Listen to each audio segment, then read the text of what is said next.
जय कुंज बिहारी जय गोपी जनवल्लभ जय गिरिवर हरि जय राधा माधव जय कुंज बिहारी।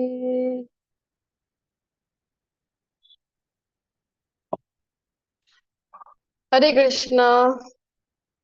वेलकम हेमा परमार जी, महेश जी, हरे कृष्ण। हरे शिल्पा कृष्ण। जी, हरे कृष्णा राजेंद्र हरे जी, कृष्ण। हरे हरे कृष्णा। कृष्ण। खूब खूब स्वागत है श्री श्री राधा गोविंद टेम्पल। हरे कृष्ण। કુલાઈ મંગ નૃના વતીથી તો શરૂઆત કરીએ આજના સેશનની। શ્રી શ્રી રાધા ગોવિંદની કૃપાથી આજે આપણે પહોંચી ગયા છે અધ્યાય 12 ની ચર્ચા કરવા। તો ખૂબ જ ભાવપૂર્વક મંગલાચરણની પ્રાર્થનાઓ કરીએ। શ્રી શ્રી રાધા ગોવિંદના ચરણોમાં વંદન કરી લે। ભગવાનના શાશ્વત ભક્ત જેમના લીધે આ ભગવદ ગીતા છે આપણને મળી છે એવા અર્જુનજી, શ્રીલા પ્રભુપાદજી, પરમ પૂજ્ય જયપ્રતાપ સ્વામી મહારાજ, પરમ પૂજ્ય નામાનિષ્ઠ પ્રભુજીને વંદન કરીને આજના સેશનની શરૂઆત કરી મંગલાચરણની પ્રાર્થનાઓ સાથે। ओम अज्ञानतिमिरान्धस्य ज्ञानाञ्जनशलाकया चक्षुरुन्मिलितं येन तस्मै श्रीगुरुवे नमः। श्रीचैतन्यमनोभीष्टं स्थापितं येन भूतले स्वयं रूप कदा वन्देऽहं श्रीगुरो श्रीयुतपदकमलं श्रीगुरुन् वैष्णवांश श्रीरूपं साग्रजातं सगणगुणान्वितं सजीवं साद्वैतं सावधूतं परिजनां सहितं श्रीकृष्ण चैतन्य देवं श्रीराधा कृष्ण पादान् सगललिता श्रीविशाखान्वितांश। हे कृष्णा करुणा सिंधु दीनबंधो जगतपते गोपीश गोपिका कांत राधा कांत नमोस्तुते। तप्त कांचन गौरांगी श्री राधे वृंदावनेश्वरी वृषभानुसुते देवी प्रणमामि हरिप्रिये। वाञ्छाकल्पतरुभ्यश्च कृपा सिन्धुभ्येव च पतितानां पावनेभ्यो वैष्णवेभ्यो नमो नमः। अनंत कोटि वैष्णव वृंद की जय। श्री प्रभुपाद की जय। ग्रंथराज श्रीमद् भागवतम भगवत गीता की जय। सद्गुरु देव की जय। जय श्री कृष्ण चैतन्य प्रभु नित्यानंद श्री अद्वैत गदाधर श्रीवासादि गौर भक्तवृंद। हरे कृष्णा कृष्णा कृष्णा हरे हरे हरे राम राम राम हरे हरे। हरे कृष्णा। खूब खूब हरे स्वागत है। कृष्ण माताजी। हरे कृष्ण। हरे कृष्णा। हरे बोलो बधा कृष्ण माता जी। हरे कृष्ण हरे माता जी। कृष्णा। शोभना जी हरे धन्यवाद प्रणाम। हरे कृष्णा। जतिन प्रभु जी हरे कृष्णा। करण परमार जी, हरे कृष्ण मनीषा माताजी, दंडवत प्रणाम। हरे कृष्णा। જે કોઈ પણ અત્યારે જોઈન થયા છે એ બધાનું ખૂબ જ હૃદયપૂર્વક हरे સ્વાગત कृष्ण છે। माता जी। हरे હરે कृष्ण કૃષ્ણ હરે કૃષ્ણ। તો શરૂઆત કરીએ આજના અધ્યાયની। તો આપણે જોઈ રહ્યા હતા કે મોડ્યુલ 2 ની જે શરૂઆત કરી હતી ભગવદ ગીતા। તો ભક્તિ યોગોના જે બધા ચેપ્ટર્સ હતા તો આજે એમાં પણ આપણે ભક્તિ યોગમાં પણ આપણે જોયું કે કંઈક ને કંઈક મિશ્રિત હતું, પરંતુ અહીંયા આજના અધ્યાયમાં તો કઈ ભક્તિ છે? તો અહીંયા તો શુદ્ધ ભક્તિની ચર્ચા આજના અધ્યાયમાં થવાની છે। પ્યોર ડિવોશનલ સર્વિસીસ એવા ભક્તિ યોગ નામના ખૂબ જ મહત્વપૂર્ણ ચેપ્ટર છે। ઘણા બધા લોકોનો ફેવરેટ ચેપ્ટર હોય છે। અધ્યાય 12 અધ્યાય 15 નું નિત્ય પારાયણ કરતા હોય છે। નાનકડો ચેપ્ટર છે, 20 જેમાં શ્લોકો છે અને નિયમિત એનો પઠન કરતા હોય છે।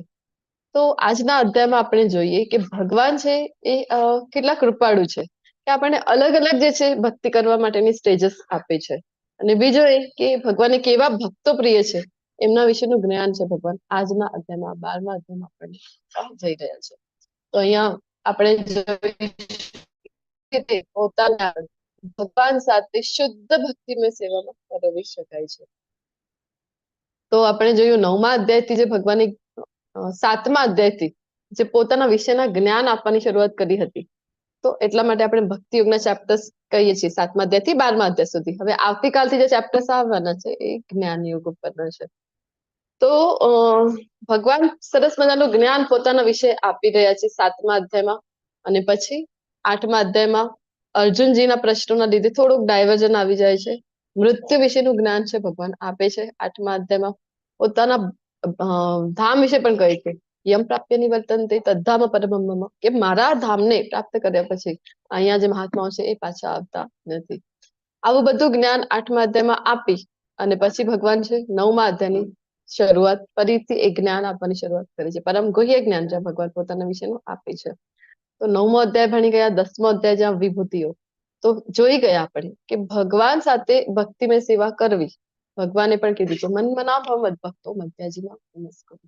તો એ જ ભગવદ ગીતાનો સાર છે વાસ્તવમાં. ભક્તિમય સેવા કરવી ભગવાન સાથે, ભગવાનની શરણાગતિ લેવી, એ જ ભગવદ ગીતાનો સાર છે. તો ભગવાન સતત તમારો સતતમ કીર્તયંતમ, ભગવાને 9મા અધ્યાયમાં કીધું તો કેવી રીતે તમારો સતત કીર્તન કરવું જોઈએ. એટલા માટે વિભૂતિ યોગ આપણે ભણ્યા 10મો અધ્યાય, જ્યાં ભગવાન પોતાની બધી વિશેષ શક્તિઓ વિશેનું જ્ઞાન આપે છે. પછી ગઈકાલે આપણે જોઈ ગયા કે અર્જુનજી પ્રશ્ન કરે છે કે તમે બધું કીધું તો છે ભગવાન, પરંતુ એ બધું હું હવે એક ડેમોન્સ્ટ્રેશનમાં જોવા ઈચ્છું છું. મને જો હું એ અધિકારી હોઉં તો કૃપા કરીને મને તમારા વિરાટ રૂપના દર્શન મને કરાવવાની કૃપા કરજો.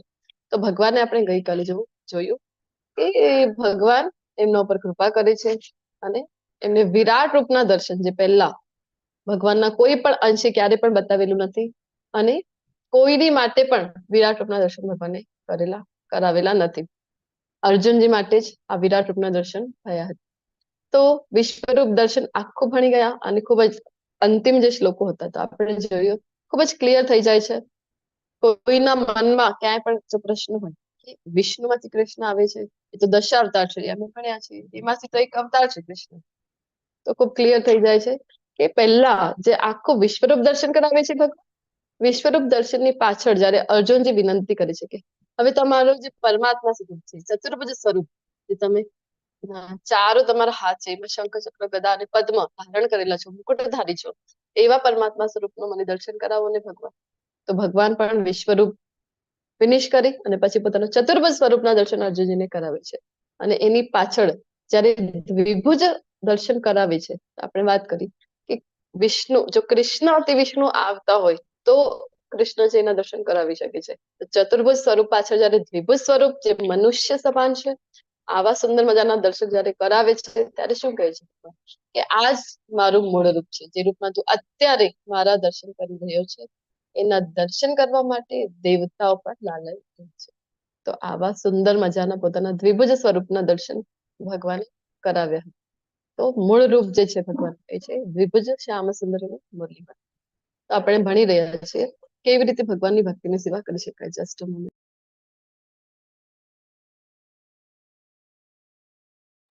શ્રી કૃષ્ણ. તો હવે આજના અધ્યાયમાં તો કેવી રીતે શુદ્ધ ભક્તિમાં ભગવાન સાથે આપણે પોતાને જોડી શકાય છે એ આપણે ભણવાના છીએ. શરૂઆત કરીએ આજના અધ્યાયની. તો અધ્યાય 12ની ઝાંખી આપણી સમક્ષ છે. તો ગઈકાલે આપણે જોયું કે ભગવાને વારંવાર કીધું છે, ભગવદ ગીતામાં કહે છે, ગઈકાલે પણ કીધું હતું કે મને કેવી રીતે તમે જાણી શકશો, જોઈ શકશો. તો વેદાધ્યયન દ્વારા, તો ભગવાને કીધું હતું કે નહીં, વેદાધ્યયન દ્વારા નહીં. પછી આપણે એમ થાય કે સકામ કર્મ કરી લઈએ, તો ભગવાન કીધું ના, સકામ કર્મ દ્વારા પણ મને તમે જાણી શકશો નહીં. તો યજ્ઞદાન અને તપ એ કરી લઈએ ભગવાન, તો ભગવાને એની પણ ના પાડી. તો કેવી રીતે ભગવાનને એમના મૂળ રૂપમાં જાણી શકાય છે? તો ભક્ત્યાત્વમ અનન્યા શક્ય 11.54 એ શ્લોકમાં ભગવાને જણાવેલું હતું. તો એ શ્લોક અહીંયા ફરીથી લઈ રહ્યા છે કે હે અર્જુન, માત્ર અનન્ય ભક્તિ દ્વારા જ મને મૂળ રૂપમાં જાણી શકાય છે, કે જે રૂપમાં હું તારી સામે ઊભો છું, અત્યારે જે દર્શન કરાવી રહ્યા છે દ્વિભુજ સ્વરૂપના. તો અને એ જ રીતે મારું પ્રત્યક્ષ દર્શન પણ કરી શકાય છે. કેવળ આ જ રીતે તું મારા વિશેના જ્ઞાનના રહસ્યોને પામી શકીશ. આ જે જ્ઞાનની શ્રેણી આપણે જોયું કે ઉત્તરોત્તર જ્ઞાનની શ્રેણી છે એ વધી રહી છે. તો આવું રહસ્યમય, આવું શ્રેષ્ઠ જ્ઞાન જે આપી રહ્યા છે ભગવાન, ક્યારે સમજી શકાય છે? જ્યારે આપણે ભગવાન સાથે અનન્ય ભક્તિમાં પોતાને જોડાવી દઈએ, ભગવાનની ભક્તિમય સેવાઓમાં પોતાને પરોવી દઈએ, તો જ અને માત્ર તો જ આ સંભવ છે કે કૃષ્ણની અનુભૂતિ આપણે અહીંયા જ આ જગતમાં કરી શકીએ અને આ જે જ્ઞાન છે, આ જે દિવ્ય જ્ઞાન છે એ આપણા હૃદયમાં પ્રકટ ત્યારે જ થશે માત્ર. પછી ભગવાને કીધું હતું ને, મત કર્મો કે જે કંઈ પણ કરે છે તું એ મને અર્પિત કર. હે પ્રિય અર્જુન, સકામ કર્મ તથા માનસિક તર્ક વિતર્કના સંસર્ગ દોષથી રહિત થઈને જે મારી શુદ્ધ ભક્તિમાં પરાયણ રહે છે, જે મારે માટે જ કર્મ કરે છે, જે મને જ જીવનનું પરમ ધ્યેય માને છે અને જે જીવ માત્ર પ્રતિ મૈત્રી ભાવ રાખે છે, તે નક્કી મને પામે છે. તો ભગવાનને કેવી રીતે પ્રાપ્ત કરી શકાય એનું અહીંયા ભગવાન છે આપી રહ્યા છે. કર્મ છે કોની માટે કરવાનું છે? કૃષ્ણ માટે કરવું છે. અને કોઈ પણ તર્ક વિતર્ક, ના મેં તો આવું સાંભળ્યું હતું, તો મેં તો આવું વાંચેલું છે, તમે તો આવું કહી રહ્યા છો ક્લાસમાં, આવી રીતે તર્ક વિતર્ક કરતા રહીશો તો ક્યારે પણ ભગવાન સાથે આપણે પોતાની અનન્ય ભક્તિમાં પોતાને આપણે પરોવી શકાય નહીં. ઉદાહરણ પણ આપણે લીધું હતું. કોનું ઉદાહરણ છે અહીંયા પિક્ચરમાં જે છે?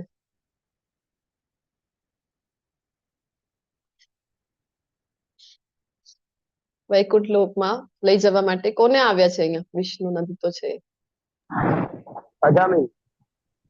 અજામિલને લેવા માટે આવ્યા છે કે નહીં? જ્યારે બધું જોઈ છે વિષ્ણુ દૂતો અને જે યમના દૂતો છે એમની વચ્ચેનું જ્યારે સંવાદ સાંભળે છે અને ખૂબ ડરી જાય છે અજામિલ, અને પછી જાય છે સીધા હરિદ્વાર. ત્યાં જઈને ભગવાનની ભક્તિ કરે છે. કારણ કે ભક્તિ વિના કોઈ માર્ગ જ નથી કે ભગવાનના ધામની આપણને પ્રાપ્તિ થઈ શકે. શરૂઆત કરી આજના અધ્યાયથી. તો 12મો અધ્યાય અને પહેલો શ્લોક આપણી સમક્ષ છે. અર્જુન ઉવાચ એવં સતત યુક્તા યે ભક્તા સ્વામ પર્યુપાસતે યે ચાપ્યક્ષરમ અવ્યક્તમ તેષાં કે યોગવિત્તમઃ. અર્જુને પૂછ્યું, જેઓ સતત આપની ભક્તિમય સેવામાં લાગેલા રહે છે અને જેઓ અવ્યક્ત નિર્વિશેષ બ્રહ્મની ઉપાસના કરે છે, આ બે માંથી વધારે પૂર્ણ અથવા તો સિદ્ધ કોને માનવા? તો ભગવાન, કારણ કે ઘણા વખતથી આ જે ચર્ચા છે, આ જે બંને પક્ષ છે એ ચાલ્યા કરે છે. એક કયો પક્ષ છે? જે ભગવાનની સરસ મજાના સાકાર રૂપમાં માનતો હોય છે, ભગવાનની ભક્તિમય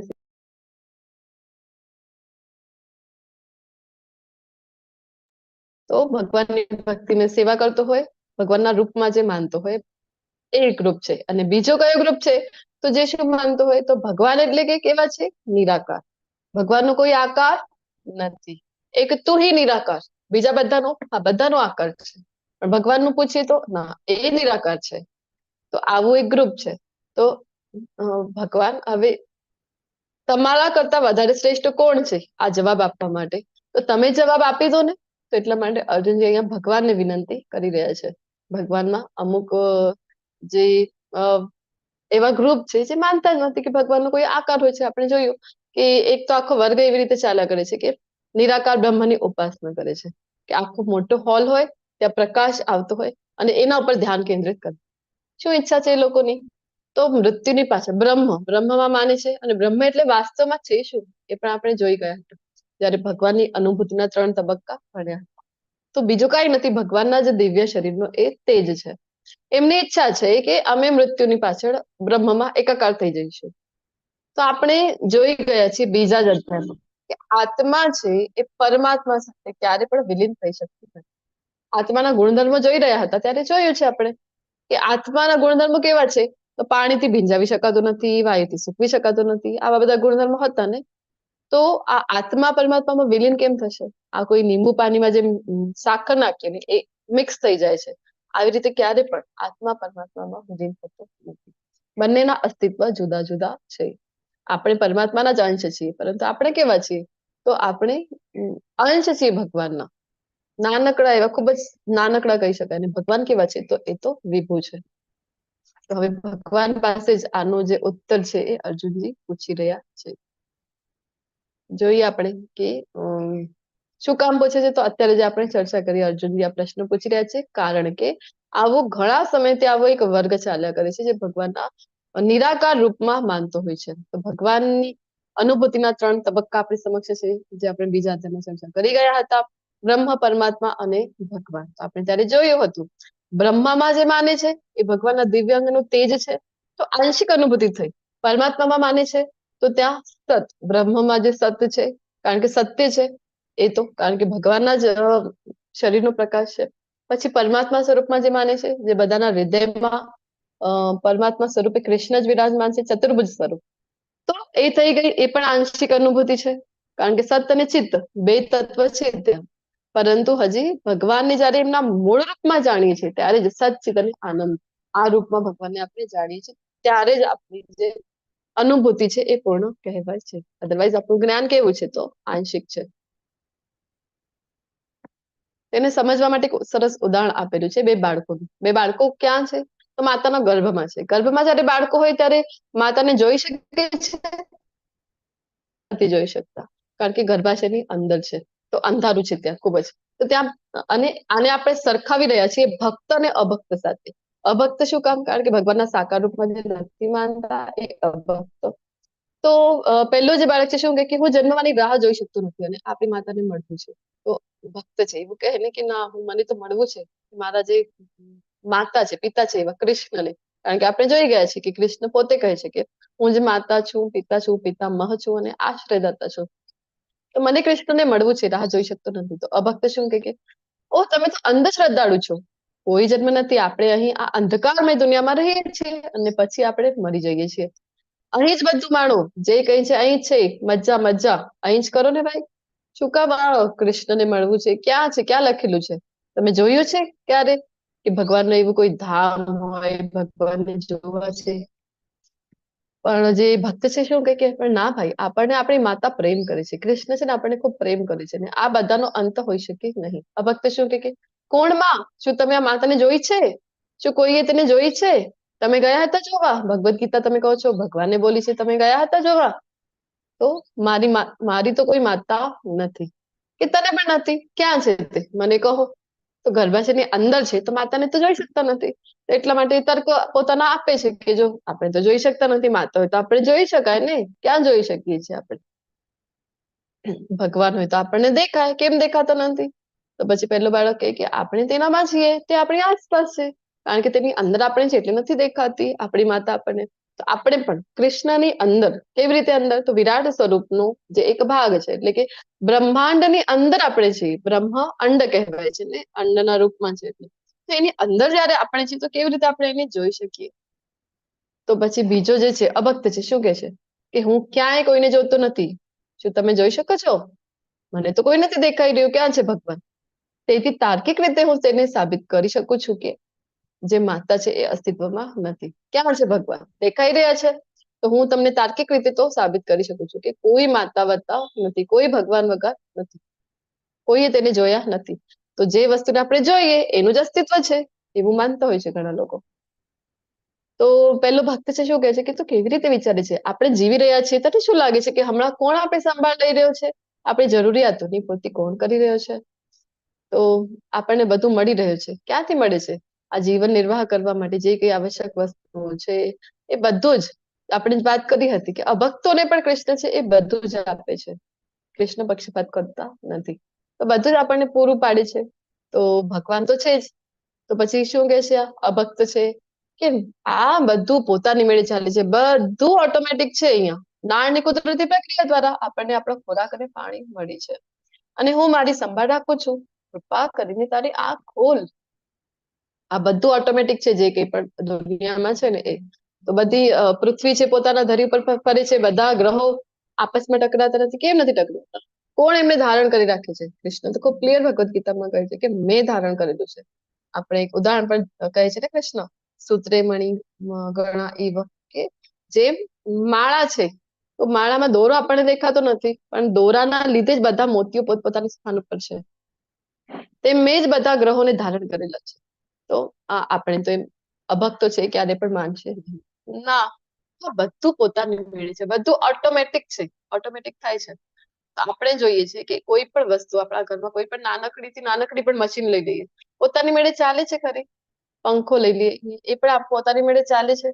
એને પણ ઓન ઓફ કરવું પડે છે. ઘણા લોકોને થાય છે કે રિમોટ દ્વારા તો ચાલે છે, રિમોટમાં પણ બટન આપણને દબાવવા પડે છે. તો કોઈ પણ મશીન જો ઓટોમાઇઝેશન છે તો એને પણ એવી રીતે નિર્માણ કોણે કર્યું છે? કોઈએ તો બનાવેલી છે ને એ મશીનને એવી રીતે. પોતાની મેળે તો બનેલી નથી. તો આટલી મોટી સૃષ્ટિ પોતાની મેળે કેમ બની જશે? કોઈ તો એનું નિર્માણ કરતા હશે કે નહીં? તો આ જીવન પછી વધુ પ્રકાશ છે. આપણે પગ સાથે ચાલીશું, મોઢાથી ખાઈશું, શ્વાસ પણ લઈશું, આપણે ખરેખર જાગૃત રહીશું અને ઇન્દ્રિયો સંપૂર્ણપણે વિકસિત થશે. આવું જે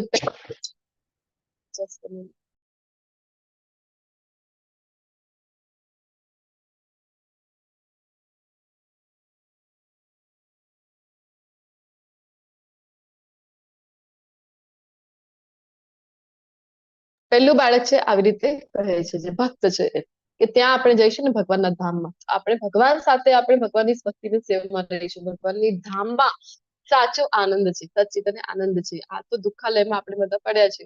તો અભક્ત શું કહે છે? તે મૂર્ખાઈ ભરેલું છે. ચાલવું છે અને આપણા મોઢાથી જમવું છે, શ્વાસોશ્વાસ. પેલું શું છે? તમે તો આ કઈક નવો શોધીને કાઢી આવ્યા છો. ભગવાન છે, ભગવાનનું ધામ છે, ગોલોક ધામ છે. આ તો કઈક નવું લઈ આવ્યા છો. ક્યાં લઈ આવ્યા છો? કોઈ જોયું છે ભગવાનનું ધામ, ગોલોક ધામ? કોઈ જોયું છે?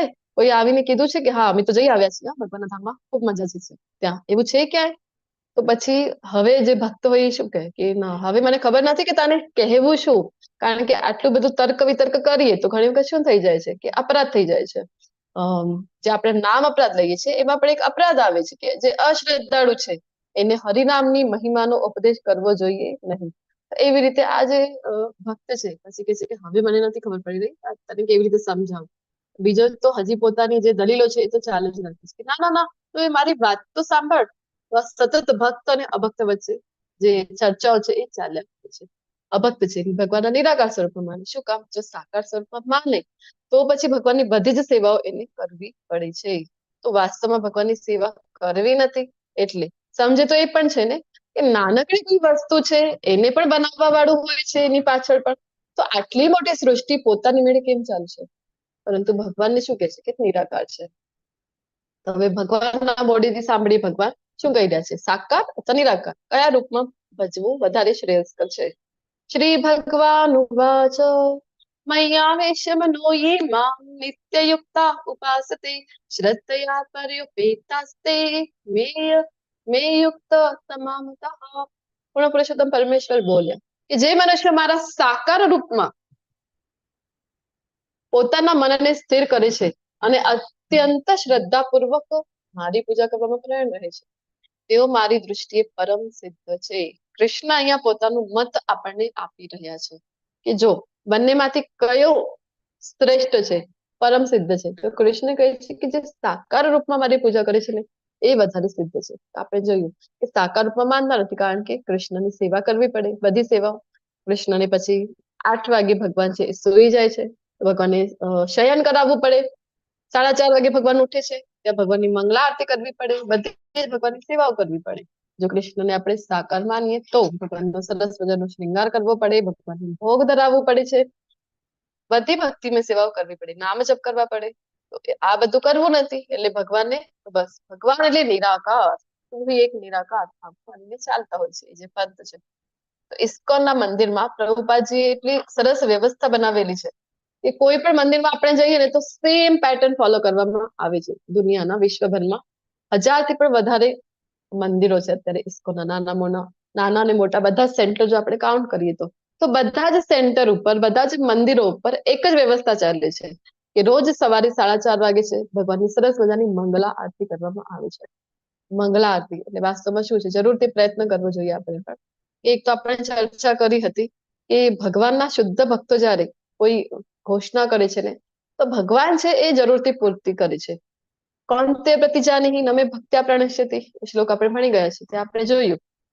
તો ભગવાનના શુદ્ધ ભક્ત એવા શ્રીલ નરોત્તમ દાસ ઠાકોરજી જે મંગલા આરતી પોતે આપીને ગયા છે, એ જયારે આપણને વચન આપે છે કે રોજ સવારે બ્રહ્મ મુહૂર્તમાં જે ઉચ્ચ સ્વરમાં આ મંગલા આરતીનું પઠન કરશે એને મૃત્યુની પાછળ રાધા કૃષ્ણની સેવા કરવાનો અવસર મળશે. એ જયારે ગેરંટી આપી રહ્યો છે તો આપણને પૂર્ણ વિશ્વાસ થવો જોઈએ ભગવદ ગીતાના શ્લોકો પર કે કૃષ્ણ છે પોતાના ભક્તની જે ઘોષણા છે, જે પોતાના ભક્તની પ્રતિજ્ઞા છે એ જરૂરથી પૂર્તિ કરે છે. તો મંગલા આરતી એટલે વાસ્તવમાં ભગવાનના શયન કક્ષમાં જઈને ભગવાનના દર્શન કરવા આટલો એક અનુપમ અવસર આપણને મળે છે.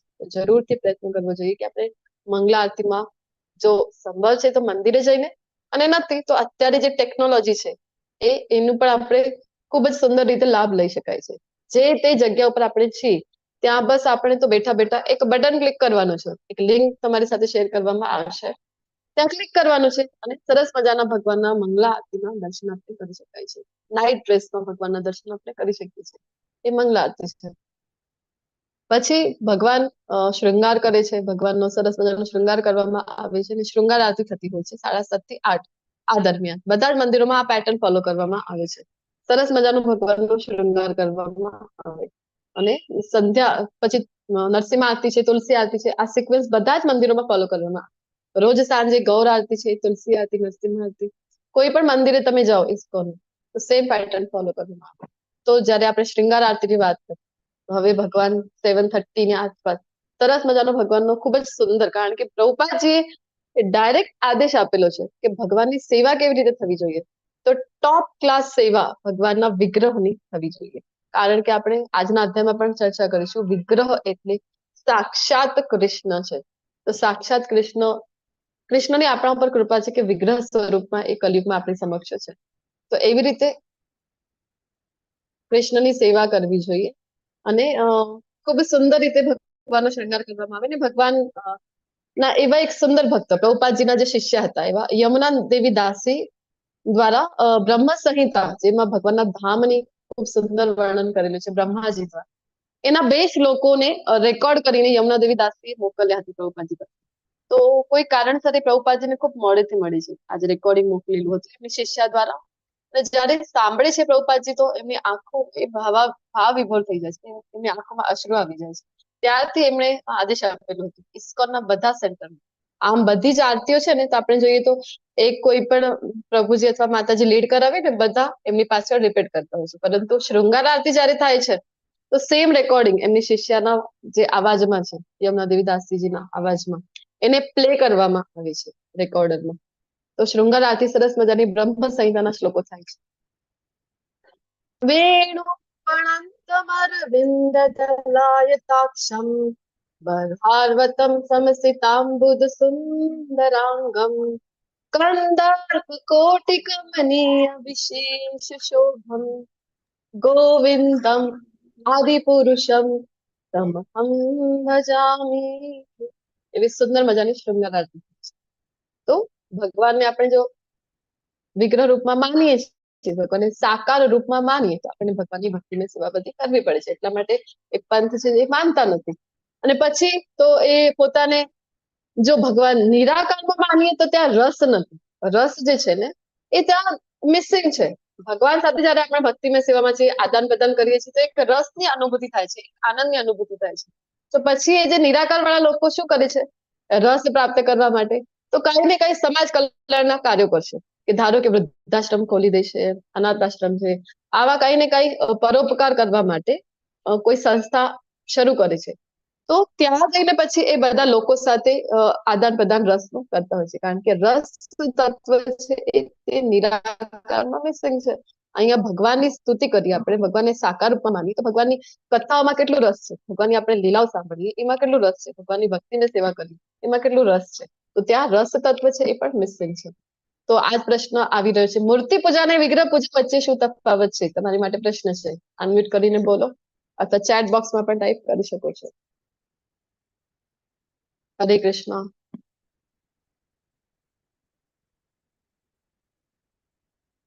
કઈ તફાવત છે કે નહીં મૂર્તિ પૂજા અને વિગ્રહ પૂજા? આપણે સાંભળતા હોઈએ છીએ ને મૂર્તિ પૂજા તો નિષેધ છે, મૂર્તિ પૂજા તો કરવી જોઈએ નહીં, એવું સાંભળતા હોઈએ છે કે નહીં?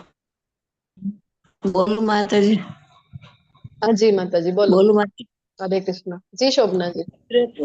પ્રાણ પ્રતિષ્ઠા પૂરેલી હોય. વિગ્રહ પૂજા પ્રાણ પ્રતિષ્ઠા કરીને કરાય, ત્યાં સુધી ન કરાય. જી માતાજી, ખૂબ સુંદર. હરે કૃષ્ણ. હજી કોઈને કઈ એડ કરવું છે? મૂર્તિ પૂજા વિગ્રહ પૂજા કયો ડિફરન્સ છે? યસ માતાજી. મૂર્તિ જી જ્યારે મૂર્તિને જ્યારે લાવવામાં આવે અને એની એની પૂજા કરવામાં આવે ત્યારે વિગ્રહ થઈ જાય. વિગ્રહ એટલે ભગવાનનું સ્વરૂપ થઈ જાય. જી ખૂબ સરસ, ખૂબ ખૂબ ધન્યવાદ. હજી કોઈને એડ કરવું છે?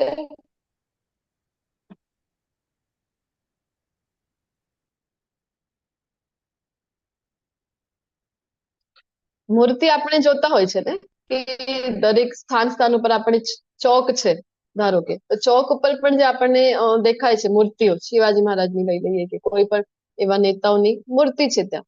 તો જયારે એમની પુણ્યતિથિ આવે છે એ સમયે જઈને લોકો શું કરતા હોય છે, એમને હાર અર્પણ કરે છે, એમનું પૂજન કરે છે. તો એ થઈ ગઈ મૂર્તિ પૂજા. તો મૂર્તિ પૂજા આપણને કોઈ કહે કે તમે ઇસ્કોનમાં મૂર્તિ પૂજા કરો છો, તો આપણે કહેવાનું કે નહીં, ઇસ્કોનમાં મૂર્તિ પૂજા કરતા નથી. ફરક છે, જે અત્યારે માતાજી જણાવેલું છે પ્રભુજી. તો તેમ મૂર્તિ પૂજા અને વિગ્રહ પૂજા, વિગ્રહ જે છે એ સાક્ષાત કૃષ્ણ છે. કલયુગમાં કૃષ્ણની કૃપા છે આપણા ઉપર કે એ વિગ્રહ સ્વરૂપમાં આવેલા છે. એક તો પ્રાણ પ્રતિષ્ઠા કરેલી છે, તો પછી એ ચેતન તત્વ એમાં એડ થઈ જાય છે. ધારો કે કોઈ પણ મંદિરની પ્રતિષ્ઠા કરવાથી પહેલા મૂર્તિ જયારે રેડી હોય છે, તો એ સમય સુધી અત્યારે જે રામલલા છે અયોધ્યામાં જે વિરાજમાન થયા છે, તો એમને જયારે મૂર્તિ બનાવવામાં આવી હતી શિલ્પકાર દ્વારા, એ સમયે પછી જયારે મંદિરે લઈ જવામાં આવી એ સમયે પણ એ મૂર્તિ છે, પરંતુ જેમ એમાં પ્રાણ પ્રતિષ્ઠા કરવામાં આવેલી છે, તો પછી ચેતન તત્વ આવી ગયું, તો પછી એ વિગ્રહ છે. હવે તો આપણે ઇસ્કોનમાં જે કરીએ છીએ એ મૂર્તિ પૂજા નથી, એ વિગ્રહ પૂજા છે. તો વિગ્રહ પૂજાની સેવા આપણે કરીએ, કેવી રીતે કરવાની છે? તો નારદ પંચરાત્રી તરીકે નારદજીએ આપેલું છે કે વિગ્રહની સેવા કેવી રીતે કરવી જોઈએ, બધું જ ડિટેલમાં આપેલું છે. આપણે ઇસ્કોનમાં એ જ મુજબ બધી વિધિઓ સાથે વિગ્રહની પૂજા કરતા હોઈએ છીએ. તો આવી રીતે મૂર્તિ પૂજા અને વિગ્રહ પૂજામાં તફાવત છે, એ આપણે ધ્યાનમાં રાખવું જોઈએ. અને બ્રહ્માજી પોતે પણ કહે છે ને, ઈશ્વર પરમ કૃષ્ણ સચ્ચિદાનંદ વિગ્રહ, તો વિગ્રહ સ્વરૂપમાં છે એ કૃષ્ણ સાક્ષાત વિરાજમાન છે. અને બીજું એ કે ઉદ્ધવજીને જયારે ઉપદેશ આપે છે, શ્રીમદ ભાગવતમમાં ઉદ્ધવજીને જયારે ઉપદેશ આપે છે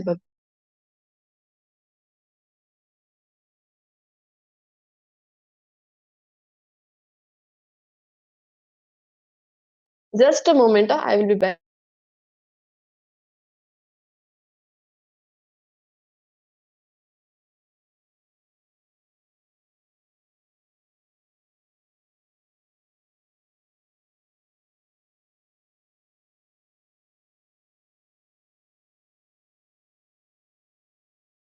હરે કૃષ્ણ. તો ઉદ્ધવજીને જયારે બધું જ્ઞાન છે ભગવાન આપે છે, કૃષ્ણ છે એ આપે છે, ને પછી જયારે એમને ખબર પડે છે કે ઉદ્ધવજીને કે હવે કૃષ્ણ જવાના છે, તો ખૂબ દુઃખી થાય છે ઉદ્ધવજી છે એ. તો એ સમયે કૃષ્ણ છે એ શું કહે છે કે બે સ્થાન ઉપર તો હું સાક્ષાત રહેવાનું છું. કયા કયા સ્થાન ઉપર કૃષ્ણ છે સાક્ષાત રહેવાના હતા? જગન્નાથપુરી. કલયુગ હવે આવી રહ્યો છે, તો બે રીતે હું સાક્ષાત રહેવાનો છું. તો કોની શરણે આપણે જઈએ? તો સાક્ષાત કૃષ્ણની શરણે છીએ આપણે.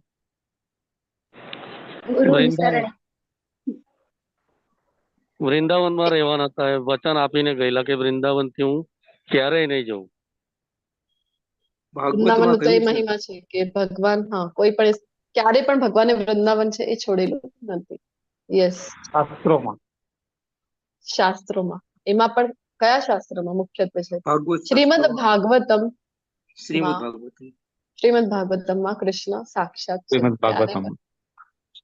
તો કલયુગ આવવાનો હતો, તો ભગવાન કહે છે કે શ્રીમદ ભાગવતમ, અને બીજો વિગ્રહ રૂપમાં કૃષ્ણ છે એ સાક્ષાત છે. મંદિરે જયારે જઈએ છીએ, તો એ જ ભાવ સાથે ભગવાનને આપણે દર્શન કરવા જોઈએ કે હું કૃષ્ણને મળવા આવ્યો છું, અને અહીંયા કૃષ્ણ સાક્ષાત વિરાજમાન છે.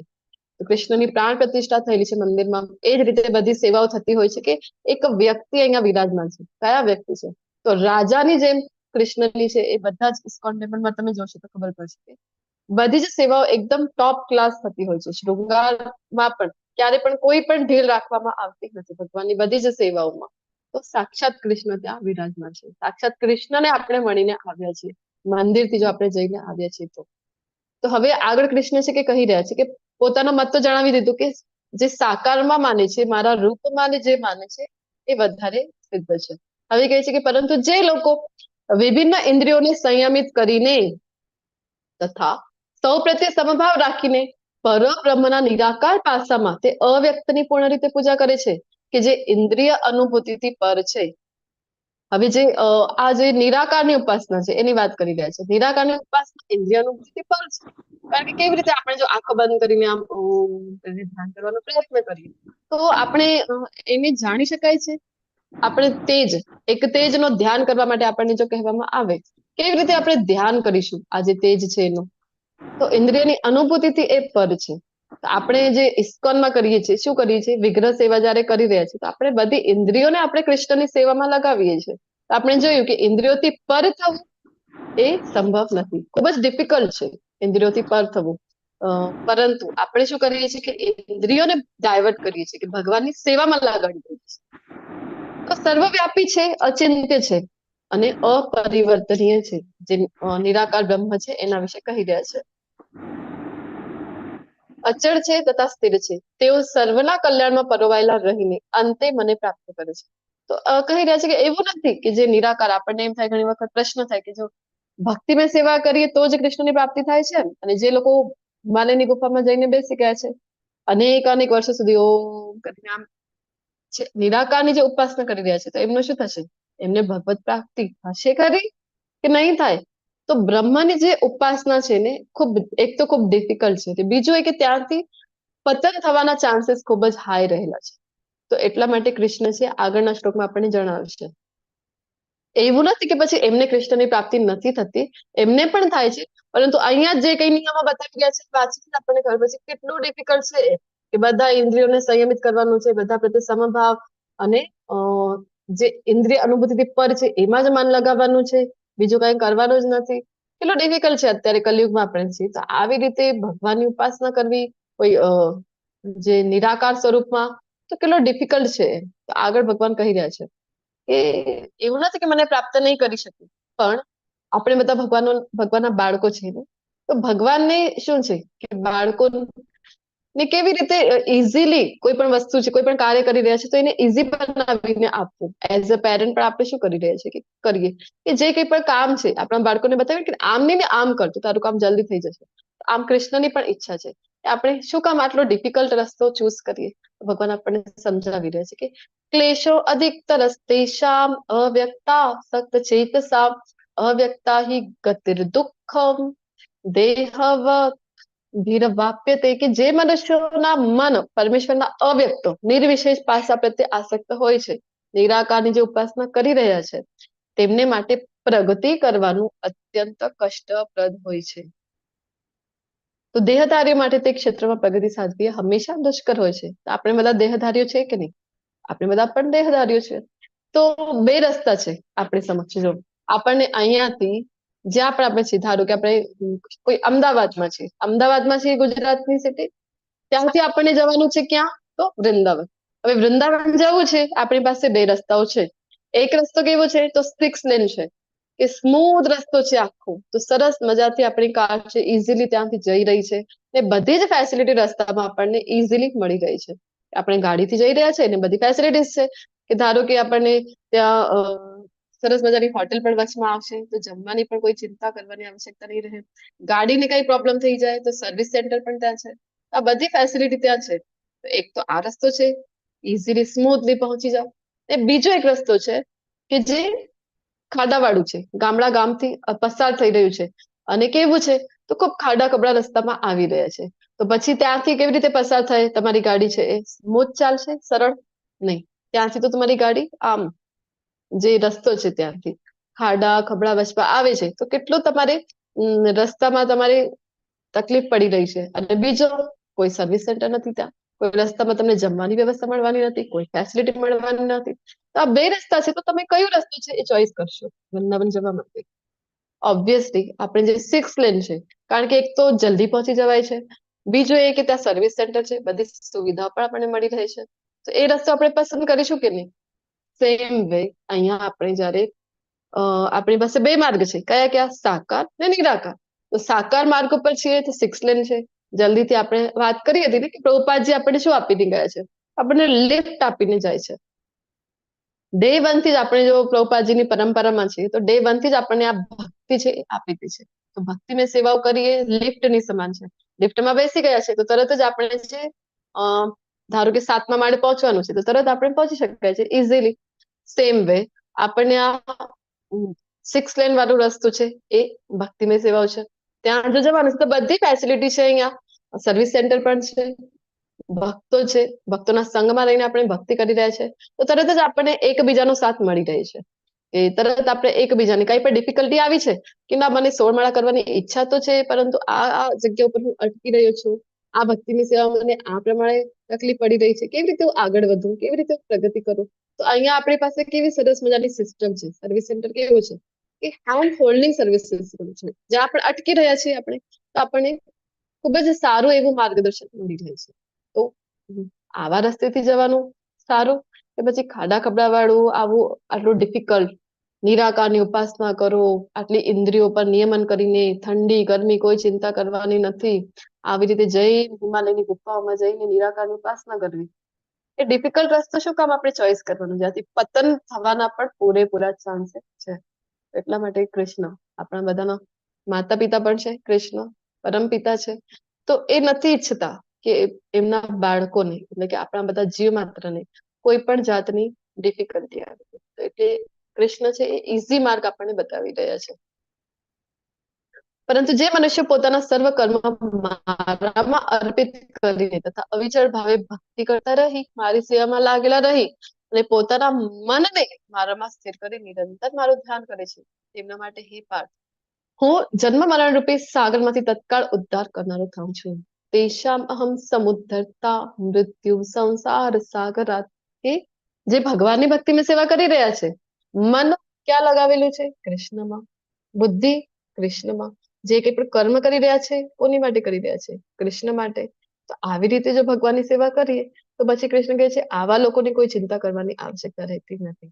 આવા લોકોને આપણે બધા જે સાગરમાં બધા તણાઈ રહ્યા છે, કયો સાગર છે? કૃષ્ણ કહી રહ્યા છે મૃત્યુ સંસાર સાગર. આ બધા આપણે જે ભવસાગરમાં તણાઈ રહ્યા છીએ, તો જે ભક્તો છે ને એમનો ઉદ્ધાર કરવા માટે કૃષ્ણ કહે છે કે તેષામ અહમ સમુદ્ર, કે આવા મારા ભક્તોને આ સમુદ્રથી પાર મૃત્યુ સંસાર એટલે જન્મ મરણ રૂપી જે મૃત્યુ સંસાર છે, સાગર છે, એમાંથી પાર કરાવવા માટે હું પોતે આવું છું.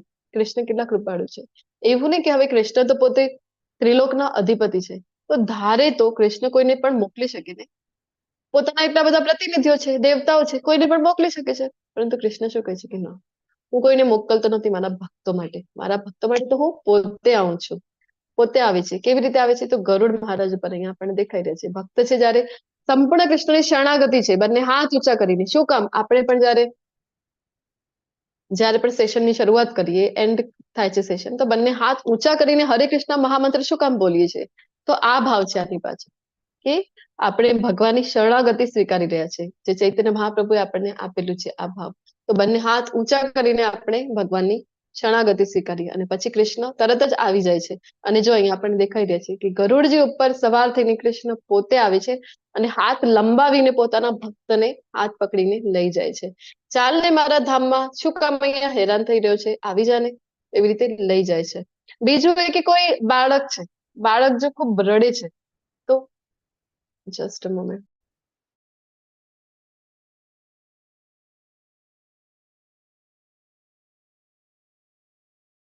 બાળક ખૂબ રડે છે તો એની માતા એને લે છે? નથી લેતી, કે ધ્યાન નથી આપતી, કે એનું પોતાનું કામ કર્યા કરે છે. Just a moment.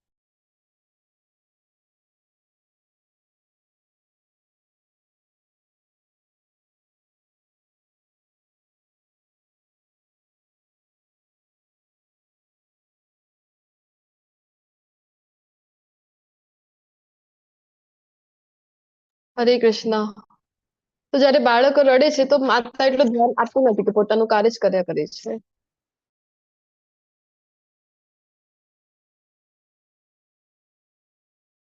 પરંતુ જયારે બાળક છે એ ખૂબ જ જોર જોરથી રડે છે, જયારે બંને હાથ ઊંચા કરી કરીને રડે છે, ત્યારે માતા શું કરે છે? ત્યારે તરત જ માતા જે કંઈ કામ કરતી હોય એ પડતું મૂકીને તરત જ પોતાના બાળકને ઉપાડી લે છે. આવી જ વાત છે કે આપણે પણ જયારે બંને હાથ ઊંચા કરીને ખૂબ જ ભાવપૂર્વક આપણે કૃષ્ણને યાદ કરીએ, તો કૃષ્ણ છે એ તરત જ આવે છે અને આપણો ઉદ્ધાર કરે છે. તો હવે ભક્તિની સીડી એટલે શું ને કયા કયા સ્ટેજીસ છે? તો કૃષ્ણ છે એ અત્યંત કૃપાળુ છે. એ આપણને આ ભક્તિની સીડી આપી રહ્યા છે. આપણે જોયું ને કે કાં તો એક એક સીડી ચડી ચડીને આપણે જઈ શકીએ છીએ ને કાં તો આપણી પાસે લિફ્ટ હોય છે. તો એક છે અહીંયા અલગ અલગ માર્ગ છે એ કૃષ્ણ આપણને આપી રહ્યા છે કે આપણે જો ટોપ મોસ્ટ ઉપર જે છે કૃષ્ણની પ્રાપ્તિ કરવા માટે એ તો છે અનન્ય ભક્તિ. કૃષ્ણ વારંવાર શું માંગે છે અર્જુનજી પાસેથી? મન અને બુદ્ધિ. તારું મન છે ને એ મારામાં લગાવી દે, એ કૃષ્ણ માંગી રહ્યા છે. તો અનન્ય ભક્તિ કૃષ્ણની કરવી. આપણે કહીએ કે ના એ તો મારાથી નહીં થાય, તો પછી કૃષ્ણ એક સ્ટેજ હજી નીચે આવી જાય છે ને આપે છે સાધના ભક્તિ. એ પણ આપણાથી ન થાય તો એનાથી પણ નીચે આવી જાય છે એક સ્ટેજ નિષ્કામ કર્મ યોગ. એ પણ ન થાય, કર્મના ફળ પ્રત્યે આસક્તિ આપણી તો ન મૂકી શકાય, તો સકામ કર્મ યોગ આપે છે. એ પણ ન કરી શકાય તો ધ્યાન યોગ આપે છે. અત્યાર સુધી આપણને કેવું હતું કે ધ્યાન યોગ્યો હિમાલયની ગુફામાં જઈને જે આમ આવી રીતે અનેક અનેક વર્ષો સુધી તપસ્યા કરે છે, અષ્ટાંગ યોગનું જે સાધના કરે છે એટલી ડિફિકલ્ટ, તો ભગવાનને આવા જ ભક્તો સૌથી પ્રિય હશે ને. તો આનો નંબર અહીંયા આપણને જોવા મળી રહ્યો છે કે 5મા નંબર ઉપર છે આજે ધ્યાન યોગ છે. ને પછી આપણને એમ થાય કે જ્ઞાન યોગ, યોગ્યો જે છે એ જ્ઞાનમાં ઉન્નત છે. શ્લોકો, વેદોના શ્લોકો પૂછી લો તો કેવા કંઠસ્થ છે, તરત જ આમ પોપટની જેમ શ્લોકો બોલી શકે છે, મોટા મોટા શ્લોકો તો કંઠસ્થ છે. તો આવા જ્ઞાન માર્ગમાં જે યોગ્ય છે એ મહાન હશે ને. ભગવાન તો છેક 6ઠ્ઠા નંબર ઉપર એ યોગ્યોને મૂકે છે જે જ્ઞાન માર્ગ ઉપર છે. તો કૃષ્ણ છે ને એ અત્યંત કૃપાળુ છે. તો અહીંયા શ્લોક નંબર સાથે આપેલું છે કે કયા ભક્તિની અહીંયા વાત કરી રહ્યા છે. ભક્તિની અલગ અલગ સ્ટેજીસ છે એ કૃષ્ણ આપણને અહીંયા આપે છે કે આ કરી લો, આ તો સૌથી બેસ્ટ છે. પણ આપણે કહીએ કે ના ના કૃષ્ણ આ તો મારાથી નહીં થાય. પછી કૃષ્ણ એક એક સીડી નીચે ઉતરે છે આપણી માટે, આપણને કહે છે કે આ નહીં થાય તો આ જ કરી લે. આપણે કહીએ કે એ પણ મારાથી નહીં થાય, હજી એક સીડી નીચે ઉતરે છે તો આ કરી લો. તો આવી રીતે કૃષ્ણ છે એક એક સીડી આપણા માટે નીચે ઉતરીને આપણને અલગ અલગ સ્ટેજીસ ભક્તિના આપી રહ્યા છે. આધસ્ત્વ મયી બુદ્ધિ નિવેશય. તો શું કહી રહ્યા છે કે તારા ચિત્તને મારામાં સ્થિર કર. મન છે એ કૃષ્ણ માંગે છે મયી મન આધસ્ત્વ, અને બુદ્ધિ ક્યાં નિવેશ કરવાની છે તો કહે છે કે મારામાં તારી સમગ્ર બુદ્ધિને પરોવી દે, બુદ્ધિને મારામાં નિવેશ કર. નિવસિષ્યસ્તિ મય્યેવ અત ઉર્ધ્વમ ન સંશય. એ રીતે તો સદા મારામાં નિવાસ કરીશ એમાં સંદેહ. અનન્ય ભક્તિની અહીંયા વાત થઈ રહી છે. તો ભગવાન સાથે જો અનન્ય ભક્તિમાં સંકળાયેલા છીએ તો આપણને ભગવત ધામની પ્રાપ્તિ એ કન્ફર્મ છે, એ તો થવાની જ છે. તો ભગવાનની લીલાઓમાં આપણે સહભાગી થઈ શકાય છે, ભગવાનના ધામની પ્રાપ્તિ કરી. અહીંયા જો ભગવાનની સાથે બલરામજી છે, બધા ગોપબાળો છે અને સરસ મજાની વન વિહારની લીલા છે એ થઈ રહી છે. તો એવી રીતે ભગવાનની લીલામાં આપણે પણ સહભાગી થઈ શકાય છે. આપણે કહીએ કે ના ભગવાન મન મારું તો એવું ચંચળ છે ને, તમે કહો એ જગ્યાએ લગાવી દઉં, પરંતુ આ તમારી ભક્તિમાં મન નહીં લાગે. એ ઘણી અલગ અલગ જગ્યા ઉપર લાગેલું છે મારું મન, તો ઓલરેડી ભક્તિમાં નથી લાગતું ભગવાન. તો ભગવાન કહે છે કે કાંઈ વાંધો નથી, એક કામ કર હે પ્રિય અર્જુન, હે ધનંજય, જો તું તારા ચિત્તને અવિચળ ભાવે મારામાં સ્થિર કરી ન શકે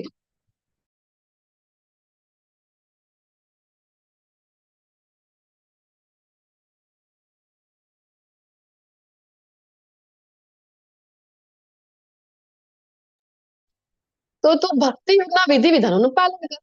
એ રીતે મને પામવાની ઈચ્છાને વિકસિત કર. તો કહી રહ્યા છે કે સાધના ભક્તિ, વૈદિક સાધના ભક્તિ, ઇસ્કોન આપણે જે કરી રહ્યા છીએ એ શું છે તો વૈદિક સાધના ભક્તિ છે કે આપણે જપ કરીએ છીએ, મંગલા આરતી અટેન્ડ કરીએ છીએ, શૃંગાર આરતી કરીએ, તો જે કઈ ભક્તિમાં સેવા ભગવાનને ભોગ લગાવીને પછી પ્રસાદ આપણે ગ્રહણ કરીએ છીએ, એ બધી નાની નાની સેવાઓ છે શું થઈ ગઈ, એ બધી સાધના ભક્તિ છે. આપણે જે ઇસ્કોનમાં કરીએ છીએ એ છે આ વૈદિક સાધના ભક્તિ, જે અનન્ય ભક્તિથી એક સ્ટેજ નીચે છે. નામ જપ કરતા કરતા એક દિવસ મન છે એ કૃષ્ણમાં લાગી જશે ને અનન્ય ભક્તિની જે ટોપ મોસ્ટ સ્ટેજ છે એ આપણે પ્રાપ્ત કરી શકીશું.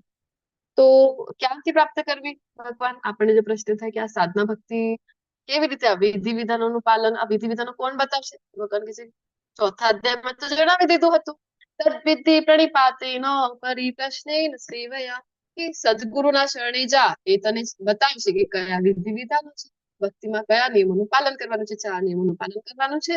અને જે તારે ગુરુ બતાવશે કે 16 માળાનું જપ કર, ભગવાનના પવિત્ર નામોનું જપ કર, એ તારે કરવાનું છે. એ થઈ ગયું વૈદિક સાધના ભક્તિ.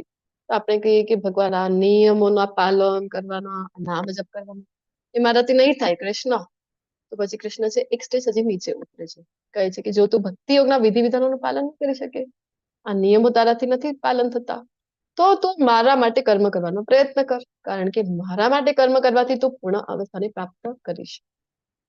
જે કઈ તારી પાસે કલા છે તો એ કલા તું મારા માટે વાપર, મારા માટે કર્મ કર. ધારો કે અહીંયા ઉદાહરણ આપેલું છે, તમને જે કઈ પણ કાર્ય આવે છે, તો મંદિર નિર્માણનું કાર્ય થઈ રહ્યું હોય ભગવાન કૃષ્ણના સરસ મજાનો, તો આપણે શું કરી શકીએ, ત્યાં જઈને આપણે કહી શકાય કે આ સેવા હું કરી શકું છું. ધારો કે કોઈને સેન્ટરિંગ નું કામ છે, એ જો કરતા આવડતું હોય તો હું નિર્માણ કાર્યમાં હું સેવા આપું, અને એના બદલે હું કોઈ પણ ધનરાશિ છે એ લેવા ઈચ્છતો નથી. તો જયારે જયારે મને સમય મળશે એ મુજબ હું આવીને આ સેવા અહીંયા મંદિરના નિર્માણ કાર્યમાં હું સેવા આપીશ.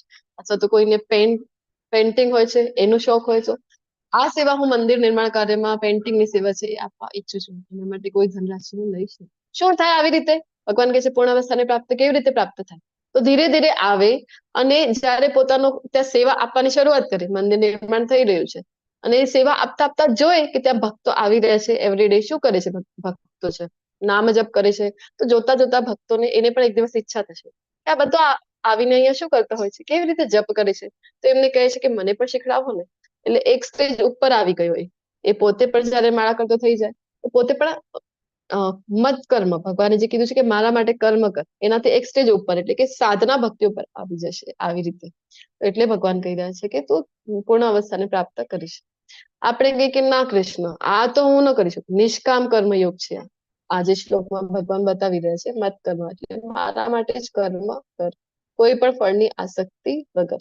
આપણે કહીએ કે ના કૃષ્ણ, તમારા માટે કર્મ હું નહીં કરી શકું, કર્મ તો હું મારા માટે જ કરું છું, તો મારા પરિવાર માટે જ કર્મ કરી શકું. ભગવાન કહે છે કે ઠીક છે, પરંતુ જો તું મારી આ ભાવનામાં રહી કર્મ કરવા અસમર્થ હોય, મારા માટે કર્મ કરવા તું અસમર્થ છે, તો તું પોતાના સર્વ કર્મોના ફળોનો ત્યાગ કરી કર્મ કરવાનો તથા આત્મસ્થિત થવાનો પ્રયત્ન કર. જે કઈ તું કરી રહ્યો છે સકામ કર્મ, જે કઈ કર્મ તું કરી રહ્યો છે ને એક કામ કર, ફળ પ્રત્યે તું અનાસક્ત થઈ જા, કે જે કઈ તારું રૂટીન છે એ મુજબના જ કર્મો કર, પણ ફળ કોને? ફળ કૃષ્ણને આપવા, ફળ પ્રત્યે અનાસક્ત. આપણે કહીએ કે ના કૃષ્ણ, ફળ તમને કેમ આપું, હું કર્મ કરું છું તો આ જે પ્રશ્ન છે એ આપણે પહેલા પણ ચર્ચા કરી ગયા હતા કે ફળનો ત્યાગ કરવા માટે શું કામ કહે છે, કારણ કે ફળમાં જો આસક્તિ હોય તો આપણે અલ્ટિમેટલી ફસાઈ જઈએ છીએ. સકામ કર્મ પાંચમા અધ્યાયમાં પણ જોઈ ગયા, સકામ કર્મ કેવી રીતે આપણને ફસાવી દે છે. મૃગ રાજાની ઘટના પણ આપણે જોઈ હતી. તો પછી હવે ભગવાન કહે છે કે જો તું આ પ્રક્રિયા અપનાવી ના શકે, તું મને ફળ પણ અર્પિત નથી કરી શકતો, તો એક કામ કર, તું જ્ઞાનોપાર્જનમાં પરોવાઈ જાય. જ્ઞાન માર્ગ છે, વેદો ભણવા, શાસ્ત્રો ભણવા, એ કામ કરતું તું શાસ્ત્રો ભણવાનું શરૂઆત કરી દે. જો કે જ્ઞાન કરતા ધ્યાન શ્રેષ્ઠ છે, તો જ્ઞાન કરતા આ જ્ઞાન, કારણ કે તું વૈદિક જ્ઞાન લેવા જશે ને પછી તો આ કલયુગમાં આપણે બધા છીએ તો શું થશે, વૈદિક જ્ઞાન લઈશું તો ફરીથી એમાં આપણે કન્ફ્યુઝન થઈ જશે અને નિરાકારમાં આપણે માનતા થઈ જઈશું. તો ભગવાનના સાકાર રૂપ નહીં ને નિરાકાર, ભગવાન કેવા છે તો નિરાકાર, તો ફરીથી તું ગૂંચવાઈ જશે. તો એટલા માટે કૃષ્ણ કહી રહ્યા છે કે આ જ્ઞાન કરતા પછી ધ્યાન શ્રેષ્ઠ છે. તો અને ધ્યાનથી પણ કર્મ, અને ધ્યાન કરતા કયું શ્રેષ્ઠ છે, તો ફરીથી અહીંયા કૃષ્ણ કહી રહ્યા છે કે આ ધ્યાન કરતા પણ શ્રેષ્ઠ કયું છે, તો કર્મ ફળનો ત્યાગ શ્રેષ્ઠ છે, કારણ કે આવા ત્યાગ દ્વારા મનુષ્ય મનની શાંતિ પામી શકે છે. જે કઈ કર્મ કરી રહ્યા છે એ કર્મ કરતા રહો, આપણો જે રૂટીન છે, પરંતુ ફળ કોને આપવા? કૃષ્ણ. આપણે વાત કરી હતી કૃષ્ણને ફળ આપી દઈએ, કૃષ્ણ બધા આપણા ફળ ભેગા કરીને લઈને જતા રહેશે. કૃષ્ણ આપણને ફળ છે એ આપે છે, એમાં પોતાની દયા એડ કરીને, મર્સી એડ કરીને. ખૂબ સુંદર અહીંયા જે ઉદાહરણ રૂપી પિક્ચર આપેલું છે ફળવાળીનું. ફળવાળી આવે છે અને ફળ વેચતી હોય છે, ને નાનકડા એવો કન્હૈયો છે એ જોયે છે કે ફળવાળી આવી છે ને બધા કઈક એ સમયની વાત છે ને, તો ત્યારે કેવું હતું કે જે વિનિમય છે કેવી રીતે થતું કે તમે કોઈ વસ્તુ લીધી એના બદલામાં મુદ્રાઓ નહીં તો બીજી કોઈ વસ્તુ તમે આપી શકો છો. તો જોઈ રહ્યા હતા કે બધા લોકો શું કરી રહ્યા છે, કઈક ને કઈક એના બદલામાં બીજી વસ્તુ આપી રહ્યા છે, ધાન્ય આપે છે ફળના બદલામાં. તો પોતે પણ જાય છે અને નાનકડા બંને હાથોમાં જેટલા ધાન્ય ભરાઈ શકે એટલા ભરીને, હવે નાનકડા હાથોમાં કેટલા ધાન્ય આવી શકે, એમાં પણ દોડતા દોડતા આવે ફળવાળી પાસે, તો અડધા તો ધાન્ય રસ્તામાં પડી જતા હોય અને પછી એની ટોકરીમાં મૂકી દે છે. ફળવાળીને પણ હસવું આવે છે કે આટલો નાનકડો કન્હૈયો છે ને પોતાના આવા નાના નાના હાથમાં ધાન્ય લઈને આવ્યો છે, અને ફળવાળી છે ને ખુશ થઈને બધા જ ફળો છે એને આપી દે છે અને પછી પોતે ઘરે જતી રહે છે, કારણ કે બધી ટોકરી તો ખાલી થઈ ગઈ. એમાં તો માત્ર કૃષ્ણએ આપેલા થોડાક દાણા જે હતા ધાન્યના એ જ હતા. તો લઈને જાય છે અને જેમ જેમ ઘરની નજીક પહોંચે છે તેમ તેમ ટોકરી છે એની એ ખૂબ ભારી થઈ જાય છે. અને ઘરે જઈને જયારે ટોપલી ઉતારે છે નીચે તો જોઈ છે તો શું, જેટલા પણ ધાન્ય કૃષ્ણે મૂકેલા હતા એ બધા જ અમૂલ્ય માણેક રત્નોમાં પરિવર્તિત થઈ જાય છે. તો કૃષ્ણ છે એ ફળ આપણને આપે છે, એને એમાં પોતાની દયા પણ એડ કરીને આપે છે. તો નિષ્કામ કર્મ છે વધારે શ્રેષ્ઠ છે, કૃષ્ણ આપણે જણાવે છે. તો સનાતન ગોસ્વામી કોણ છે? તો આપણા માટે આગળના જે ગુણો હવે આવવાના છે, કારણ કે આ અધ્યાય એક તો સૌથી જે મહત્વનું છે એ છે કે જે અત્યારે આપણે ભણી ગયા સ્ટેજ ભક્તિનો જે કૃષ્ણ આપે છે. આ કરી લે, મન છે મારામાં લગાવ, એટલે મન ન લાગે તો એક સ્ટેજ નીચે કે વૈરી સાધના ભક્તિ કર. એ નહીં થાય નિષ્કામ કર્મ કર, નિષ્કામ કર્મ નહીં થાય તો સકામ કર્મ કર, સકામ કર્મ નહીં થાય તો તું જ્ઞાન માર્ગમાં આગળ વધ, જ્ઞાન યોગ મારાથી નહીં થાય તો પછી જણાવ્યું હતું કે ધ્યાન માર્ગમાં આગળ વધ. અલગ અલગ સ્ટેજ કૃષ્ણ આપી રહ્યા છે, કારણ કે કૃષ્ણની એક જ ઈચ્છા છે કે આપણે બધા એના બાળકો એની પાસે પાછા ફરીને જતા રહીએ જ્યાંથી આપણે આવ્યા છીએ, જે આપણું મૂળ એડ્રેસ છે ગોલોક વૃંદાવન ધામ. કૃષ્ણ નથી ઈચ્છતા કે આપણે બધા અહીંયા ભૌતિક જગતમાં રહીને આ દુઃખાલયમાં રહીને આપણે બધા દુઃખો ભોગવીએ, આપણે બધા પણ હેરાન અહીંયા થઈએ. કૃષ્ણ નથી ઈચ્છતા, એટલા માટે આટલી બધી સ્ટેજીસ કૃષ્ણ આપણને આપી રહ્યા છે. તો હવે આગળ જણાવે છે કે કેવા ભક્ત પ્રિય છે, કારણ કે શુદ્ધ ભક્તિ ભક્તિમય સેવા વિશેનો આ અધ્યાય છે આજનો. તો કેવા ભક્તો છે, ભક્તોના ગુણો, ભક્તોની ક્વોલિટીઝ છે એ કૃષ્ણ આપણને જણાવે છે.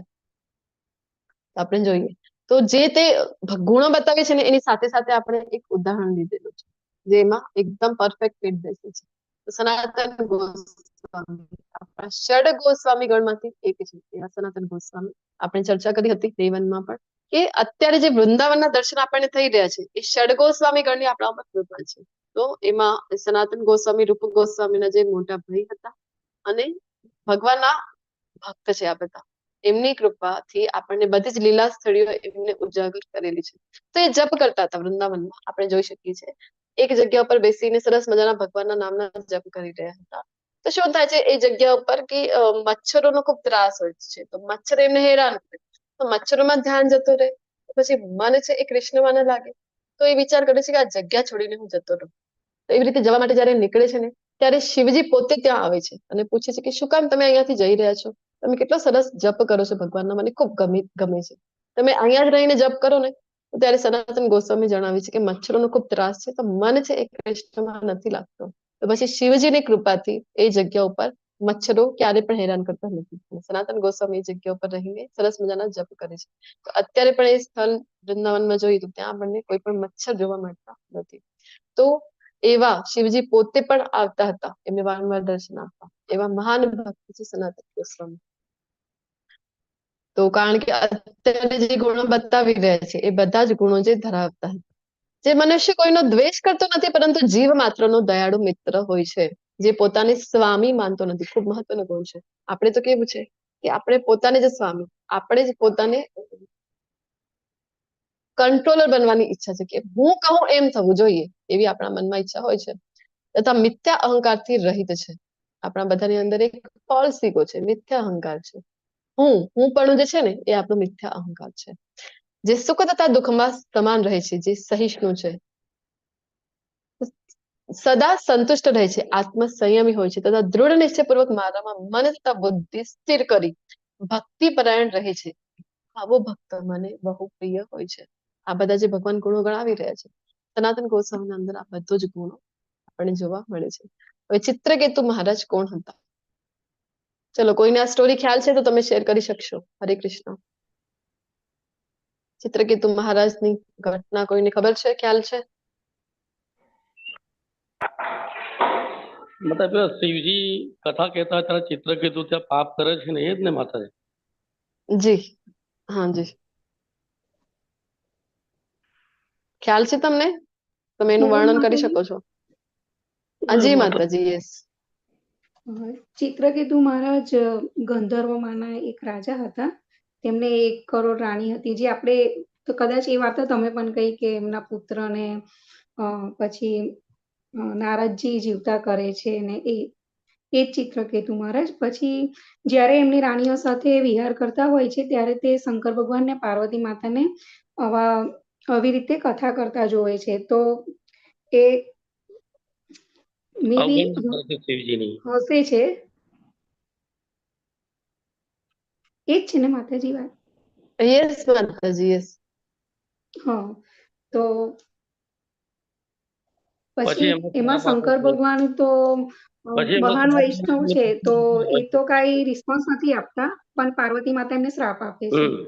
અને ત્યાર પછી વૃત્તાસુરનો જન્મ થાય, એ જન્મ લે છે વૃત્તાસુર તરીકે. અસુરી યોનિમાં. યસ માતાજી, ખૂબ ખૂબ ધન્યવાદ, તમે હમ. શેર કર્યું. આવી રીતે જરૂરથી પ્રયત્ન કરવાનો. તો આપણે છે કે બધા જ આપણે અહીંયા એકબીજા સાથે આપણે જોયું ને કે સરસ મજાનું આજે ઇસ્કોન દ્વારા આપણને એક ભક્તોનો સંઘ આપણને મળી રહ્યો છે. એક ઇસ્કોનની આ નાનકડી ફેમિલી જેવો અહીંયા વાતાવરણ આપણને મળી રહ્યું છે. જરૂરથી આપણે પણ શેરિંગ કરવાનો પ્રયત્ન કરવો જોઈએ. તો ચિત્રકેતુ મહારાજ વિશે ચર્ચા કરી રહ્યા હતા. શિવજી એક વખત સરસ મજાનો વર્ગ લઈ રહ્યા છે. કયો વર્ગ ચાલી રહ્યો છે? શ્રીમદ ભાગવતમનો વર્ગ ચાલી રહ્યો છે. બધા ઋષિ મુનિઓ મહાન મહાન ત્યાં સંતો બેઠા છે અને શિવજી વર્ણન કહી રહ્યા છે. તો એક વખત જે વખત ત્યાં ઘટના છે, શું થાય છે? પાર્વતીજી એમની ખૂબ જ સમીપ બેઠેલા હતા. તો ધારો કે ખોળામાં બેઠેલા હતા એવી રીતે. તો જયારે ચિત્રકેતુ મહારાજ ઉપરથી જે આપણને મહેલ જેવું દેખાઈ રહ્યું છે ને, એ શું છે? વાસ્તવમાં એમનું એક વિમાન છે. આપણે જોયું કે આ જે વૈજ્ઞાનિકો છે મોટમોટા, અથવા તો જે વિદેશીઓ મૂળ, તો શું કહેતા હતા આપણા શાસ્ત્ર માટે? તમારા શાસ્ત્રમાં બધા ગપગોળાઓ છે, બધી હવામાં વાતો છે. વિમાન જયારે વર્ણન સાંભળતા હતા કે પ્રભુ શ્રી રામ છે, એ રાવણને જયારે પરાસ્ત કરે છે અને પુષ્પક વિમાનમાં એ પાછા ફરે છે અયોધ્યા નગરીમાં, તો શું કહેતા હતા? આવા વિમાન આવું કઈ થઈ શકે જે ગુરુત્વાકર્ષણ બળ છે એના અપોઝિટ ડાયરેક્શનમાં જઈને હવામાં કઈ તરી શકે, એવું કઈ બની શકે? કાંઈ પણ વાતો છે, હવામાં વાતો છે તમારા શાસ્ત્રોમાં. તો પછી જયારે આપણે બનાવ્યા ને, એરોપ્લેનની શોધ થઈ ને, તો પ્રભુપાદજી તો શું કહે છે કે અત્યારે જે એરોપ્લેન છે આપણી પાસે, એ બધા કેવા છે? એ તો માત્ર ટીનના ડબ્બા જેવા છે. તો વાસ્તવમાં જે એરોપ્લેન હતા એનું જો વર્ણન આપણે જોવું હોય તો શાસ્ત્રોમાં આપણે જોવું જોઈએ. અહીંયા ચિત્રકેતુ મહારાજનું તો આપણને મોટું મહેલ જેવું દેખાઈ રહ્યું છે. એક લોકથી બીજા લોકમાં જાય. આપણે ત્યાં તો કેવું છે, એક દેશથી બીજા દેશમાં જાય, માત્ર એવા જ વિમાનો બનેલા છે. પરંતુ એ સમયના વિમાનો કેવા છે? એક લોકથી બીજા લોકમાં જઈ શકે. શ્રીમદ ભાગવતમ આપણે વાંચીએ તો તૃતીય સ્કંદમાં જે કરદમ મુનિના વિમાનની જ્યાં વર્ણન કરેલું છે, તો કેવું વિમાન છે એમની પાસે? તો કરદમ ઋષિ છે પોતાની પત્ની દેવહૂતિ માટે જે વિમાનની રચના કરે છે, કેવું વિમાન છે એ? એક લોકથી બીજા લોકમાં જતું હતું.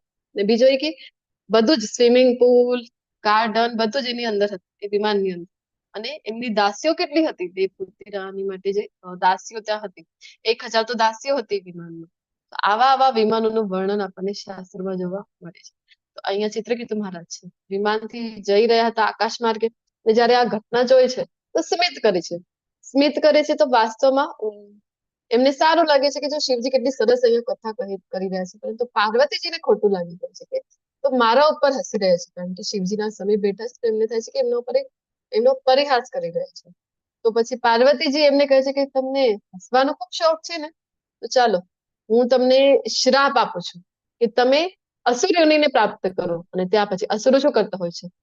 હા હા હા, હસતા હોય છે ને મોટા મોટા સ્વરમાં. તો તમે હવે અસુર યોનિને પ્રાપ્ત કરશો. તો ચિત્રકેતુ મહારાજ તરત જ એમનો શ્રાપ છે એ સ્વીકાર કરે છે. ભગવાનના ભક્ત હતા, તો એમની પાસે એટલી પાવર હતી કે તરત જ એમનો જે શ્રાપ છે ને એને રિવર્સ કરી શકે અથવા તો સ્વીકાર ન કરે એટલી પાવર હતી એમની પાસે. પરંતુ એ પોતાના માથા ઉપર ચડાવે છે, માતાને કહે છે એક કૃપા કરજો ને મારા ઉપર, કે ભલે ને અસુર યોનિને પ્રાપ્ત કરું, પરંતુ ભક્તિ છે ને, મારા ભગવાનની ભક્તિ છે, મારા કૃષ્ણની ભક્તિ છે, એ મારાથી ભૂલાય નહીં. આટલી કૃપા કરજો. તો પાર્વતી માતા પછી એમને આપે છે આવું વરદાન, ઠીક છે કે ભક્તિ તમારાથી નહીં ભૂલાય. પછી જયારે જાય છે ત્યારે શિવજી એમને કહે છે કે જોયું શું કામ મને કૃષ્ણના ભક્તો, વિષ્ણુના ભક્તો છે એ અત્યંત પ્રિય છે. કારણ કે આપણે જોતા હોઈએ છીએ કે શિવજીના ભક્તો કેવા હોય છે? શિવજીના ભક્તોને કાંઈ ને કાંઈ પોતાના માટે એમને જોઈતો હોય છે. પછી શું કામ આ મેળવી લેવાનું અને પછી બીજાને હેરાન કરવાનું. તો આપણે જોતા હોઈએ છીએ કે આ ભસ્માસુરની ઘટના પણ આવવાની છે. ભસ્માસુર જેવા અસુરો છે, શિવજીથી જ વરદાન પ્રાપ્ત કરે અને પછી શિવજી ઉપર જે જે યુઝ કરવા માટે ઈચ્છતા હોય છે કે હવે હું શિવજી ઉપર જ માથા ઉપર હાથ મૂકી દઉં અને એમને જ ભસ્મ કરી દઉં, એવી ઈચ્છા ધરાવતા હોય છે. પરંતુ કૃષ્ણના ભક્તો છે, વિષ્ણુના ભક્તો છે, કેવા છે? તો વાસ્તવમાં એમને પ્રેમ છે, કૃષ્ણ પ્રત્યે પ્રેમ છે, કાંઈ પોતાને મેળવવાની ઈચ્છા નથી. તો કહે છે કે જોયું શું કામ મને કૃષ્ણના ભક્તો અત્યંત પ્રિય છે. તો આટલા માટે હું કહું છું કે એની પાસે પાવર હતી તો પણ એ રિવર્સ કરતા નથી, શ્રાપને સ્વીકાર કરે છે. તો પછી નેક્સ્ટ જન્મ એમને જયારે મળે છે તો માતાજી જેમ જણાવેલું છે તો અસુરીઓની વૃત્રાસુર તરીકે, તો આપણે વિભૂતિ યોગમાં પણ જેની ચર્ચા કરી હતી કે ઇન્દ્ર સાથે જયારે યુદ્ધ થાય છે વૃત્રાસુરનો, તો મોટા અસુર રૂપમાં એ પ્રકટ થાય છે અને ઇન્દ્રના તો અને બધા દેવતાઓના જેટલા પણ શસ્ત્રો હતા એ બધું ખાઈ લે છે. હજી કઈ છે તમારી પાસે એ પણ લઈ આવો. એવી રીતે તો હવે ઇન્દ્ર પાસે તો કોઈ માર્ગ જ નથી રહેતું, હવે કેવી રીતે યુદ્ધ કરીશું, કઈ શસ્ત્ર જ નથી બચતું. પછી જઈને આપણે જોયું કે વજ્ર એમને જયારે ભગવાનની શરણે જાય છે, ભગવાન એમને કહે છે, દધીચી ઋષિ પોતાની અસ્થિઓ છે એ અર્પિત કરે છે જેનાથી વજ્ર બને છે, નારાયણ કવચ આપે છે. પછી જયારે યુદ્ધ કરે છે વજ્રથી અને જયારે સંહાર કરે છે વૃત્રાસુરનો, ત્યારે આપણે જોઈએ કે વૃત્રાસુર છે એ સ્તુતિ કરી રહ્યો છે ભગવાનની. આપણને આશ્ચર્ય થાય કે અસુર છે આ તો, અને ભગવાનની આવી સ્તુતિઓ કેમ કરી શકે છે? કારણ કે પાછળની આ સ્ટોરી છે. એ પહેલાના જન્મમાં ભક્ત હતા અને ભગવાનના તો ભક્તિ છે એ ભૂલાતી નથી. તો આવા શું કામ આ ઘટના લઈ રહ્યા છે? તો ભગવાન કહે છે કે જે કોઈને કષ્ટ આપતો નથી અને જે અન્ય કોઈના કારણે અસ્વસ્થ થતો નથી. આપણે તો થોડુંક પણ આપણી ઈચ્છાની વિરુદ્ધ થઈ ગયો, બહાર નીકળવું હતું પરંતુ વરસાદ આવી ગયો તો આપણે તો તરત જ અસ્વસ્થ થઈ જઈએ. જે સુખ તથા દુઃખમાં, ભય તથા ચિંતામાં સમભાવયુક્ત રહે છે. તો કોઈ પણ પરિસ્થિતિ આવી જાય એ વિચલિત થતો નથી, બધામાં સમભાવયુક્ત રહી શકે છે. આપણે તો તરત જ ચિંતા, આપણા મનની વિરુદ્ધ થઈ ગયું, આપણું કાર્ય ન થયું, હવે શું થશે મારું, તરત જ ચિંતામાં આપણે ડૂબી જઈએ. પરંતુ ભગવાનના જે ભક્તો જે સમભાવ રહે છે, તો કૃષ્ણ કહે છે કે એવો એ ભક્ત મને બહુ પ્રિય હોય છે. પછી અહીંયા એ વ્યક્તિત્વ કોણ છે? ભગવાન જેની સેવા કરી રહ્યા છે, કોણ છે? હરે કૃષ્ણ. સુદામાજી. કેવી પરિસ્થિતિ હતી એમની? એમની પાસે તો ખાવાના પણ વાંધા હતા, એ ભરપેટ ભોજન પણ પોતાના દરિદ્રતા હતી ખૂબ, પોતાના બાળકો માટે ભોજનની વ્યવસ્થા પણ ન કરી શકે એવી અવસ્થામાં હતા. તો પણ ભગવાનના ભક્તો કેવા હોય છે એ ગુણ આપણે જોઈએ કે કેવા હોય છે. જે ભક્ત પ્રવૃત્તિઓના સામાન્ય ઘટનાક્રમ પર અવલંબિત રહેતો નથી, જે પવિત્ર, નિપુણ, ચિંતા રહિત તથા સમસ્ત દુઃખોથી મુક્ત છે. આવી પરિસ્થિતિમાં પણ છે સુદામાજી. તો કોઈ ચિંતા છે, કોઈ દુઃખ છે એમને નથી, એ તો પોતાના ભક્તિમાં મસ્ત છે. અને જયારે એમના પત્ની એમને આગ્રહ કરે છે ખૂબ જ કે તમારા મિત્ર કોણ છે, જો ને તમારા મિત્ર તો દ્વારિકાધીશ છે, તમે જાઓ ને એમની પાસેથી, એમની પાસે માગણી કરો. તો સુદામાજી શું કહે છે કે ના ના, હું શું માગણી કરું, મને જે જોઈતું હતું એ તો મને આપી દીધું છે એને, કન્હૈયાએ મને ભક્તિ આપી દીધી છે એની, બસ મને બીજું કાંઈ નથી જોઈતું. પરંતુ પછી એમના પત્ની આગ્રહ ખૂબ કરે છે કે ના, તો એક મળવા તો જાઓ, ભલે કઈ માંગતા નહીં તમે, કારણ કે એ પણ જાણતા કૃષ્ણની પાસેથી ખાલી હાથ કોઈ આવે નહીં, તમે ફક્ત મળવા તો જાઓ.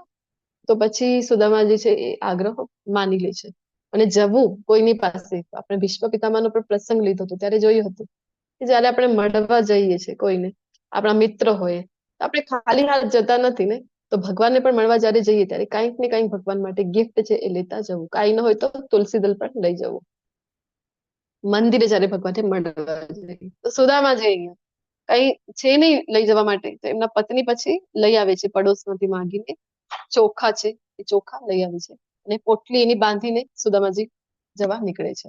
અને ત્યાં જઈને જયારે દ્વારકાધીશ સામે પહોંચે છે, દ્વારિકાધીશ જોવે છે કે આટલો કષ્ટ સહન કરીને મારો ભક્ત મારા સુધી આવ્યો છે, મારા સુધી પહોંચ્યો છે. રાજા છે પરંતુ એની પહેલા પણ કીધેલું છે ને કે કર્તવ્ય જયારે સમજાવતા હતા અર્જુનજીને કે મારા માટે કોઈ નિયત કર્તવ્ય નથી, તો પણ હું મારો કર્તવ્ય કરું છું. અહીંયા બ્રાહ્મણ છે સુદામાજી, એમની સેવા પોતે એના ચરણ પ્રક્ષાલન કરે છે કૃષ્ણ છે, અને જે કંઈ પણ કાંટા હતા એમના પગમાં એ બધું પેલા સાફ કરે છે ને સરસ મજાના એમના ચરણ છે એ ધોય છે. અને રૂકમિણીજી સાક્ષાત લક્ષ્મીના જે અવતાર છે એ ચામર ઢુલાવી રહ્યા છે, તો આપણે જોઈ શકીએ. અને પછી કૃષ્ણની જયારે નજર પડે છે, સુદામાને કહે છે કે શું લાવ્યો છે તું મારી માટે? હા, મારા ભાભી તારે આમ જ તો મોકલ્યો ના હોય, કાંઈક તો મોકલ્યું છે મારી માટે, બતાવ બતાવ. તો સુદામાજી હવે આટલું મોટું વૈભવ જયારે દ્વારિકા નગરીનું કૃષ્ણના મહેલનું જોઈ રહ્યા છે તો એમને આપવા માટે લજ્જિત થાય છે કે ના હું આટલા ખંડ ચોખા હું લઈ આવ્યો છું, એ પણ પોટલીમાં, હું કેવી રીતે આપું? તો કાંઈ નથી, છુપાવે છે. તો ત્યારે કૃષ્ણ કહે છે કે હા, તારી આદત ગઈ નથી ને એકલા એકલા ખાવાની, ગુરુકુળમાં પણ આમ જ કરતો હતો, આપ મને કરીને પોટલી ખેંચી લે છે. અને પછી જોઈ છે તો કાચા તંદુર, વિચાર કરો, એ ત્રિલોકના અધિપતિ જેમની સેવા કરવા માટે લક્ષ્મીજી તત્પર હોય છે, એવા કૃષ્ણ એ કાચા તંદુરને પોતે ખાય છે. કેટલા કૃપાલુ છે, કેટલા ભક્ત વત્સલ છે કૃષ્ણ. તો તંદુલ ખાય છે. તો જયારે પહેલી વખત છે એ તંદુલને ખાય છે, કાચા તંદુલને, ત્યારે પોતાના જેવું જ ઐશ્વર્ય, પોતાના જેવું જ મહેલ છે એ સુદામાજીને આપી દે છે. બીજી વખત જયારે ખાય છે ત્યારે તો એમના પત્નીને લક્ષ્મીજી જેવું સૌંદર્ય છે એ આપી દે છે. પછી ત્રીજી વખત જયારે ખાવા જાય છે તો રૂકમિણીજી છે, સાક્ષાત લક્ષ્મીનો અવતાર, એ રોકી દે છે કે ના, કારણ કે એમને ખબર હતી હવે આ જો ખાઈ લેશે તો અમને બધાને સેવામાં લગાડી દેશે કે જાઓ મારા ભક્તની સેવામાં તમે બધા લાગી જાઓ, કારણ કે કૃષ્ણ પોતે પોતાના ભક્તના આધીન છે. પછી રૂક્ષ્મણીજી એમને રોકે છે કે એકલા એકલા તમે ખાઈ લેશો, અમને નહીં આપો, અમને પણ આપો પ્રસાદ. એવી રીતે તો બધા દુઃખોથી મુક્ત છે અને કોઈ ફળ માટે પ્રયાસ કરતો નથી. તે મને અત્યંત પ્રિય છે. આવા ભક્ત કૃષ્ણ કહે છે મને ખૂબ પ્રિય છે. અહીં કોણ છે આ વ્યક્તિત્વ?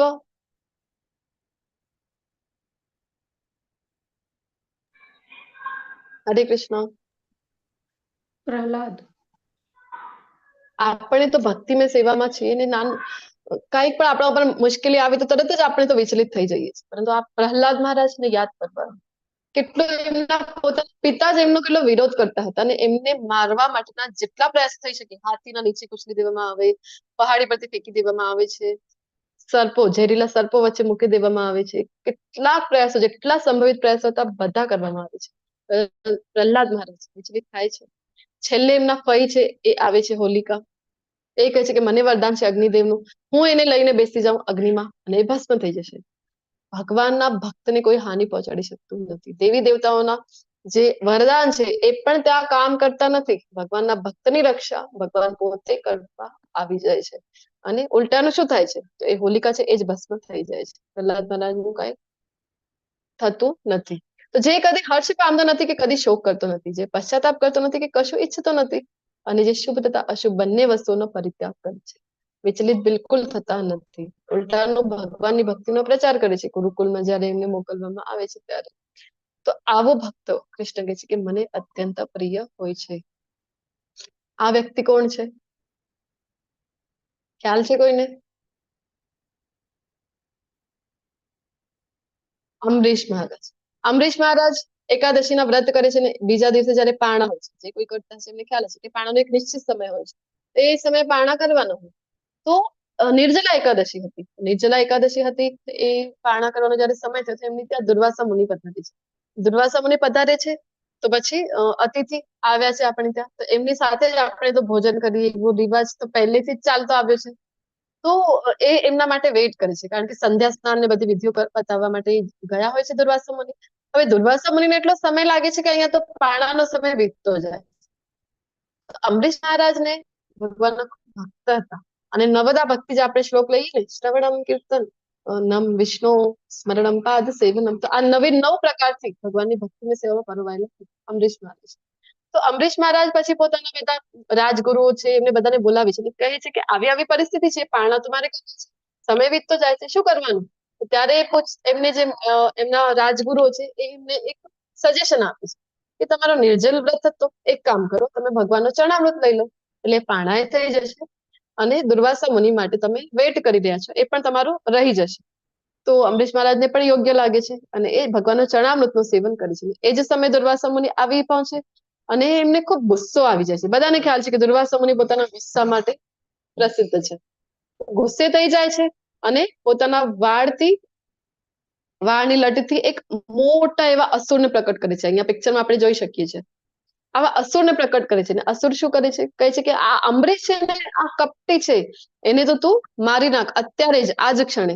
તો અમરીશ મહારાજ એ સમયે શું કરે છે કે એમની મૃત્યુ એમના સમક્ષ ઊભી છે એ જોઈને પણ વિચલિત થતા નથી ને બંને હાથ જોડીને કૃષ્ણની પ્રાર્થના કરી રહ્યા છે કે હે કૃષ્ણ, જો આજ મારો મૃત્યુનો ક્ષણ છે તો હું આભારી છું કે મને તારું સ્મરણ કરવા માટેનો સમય તે આપ્યો.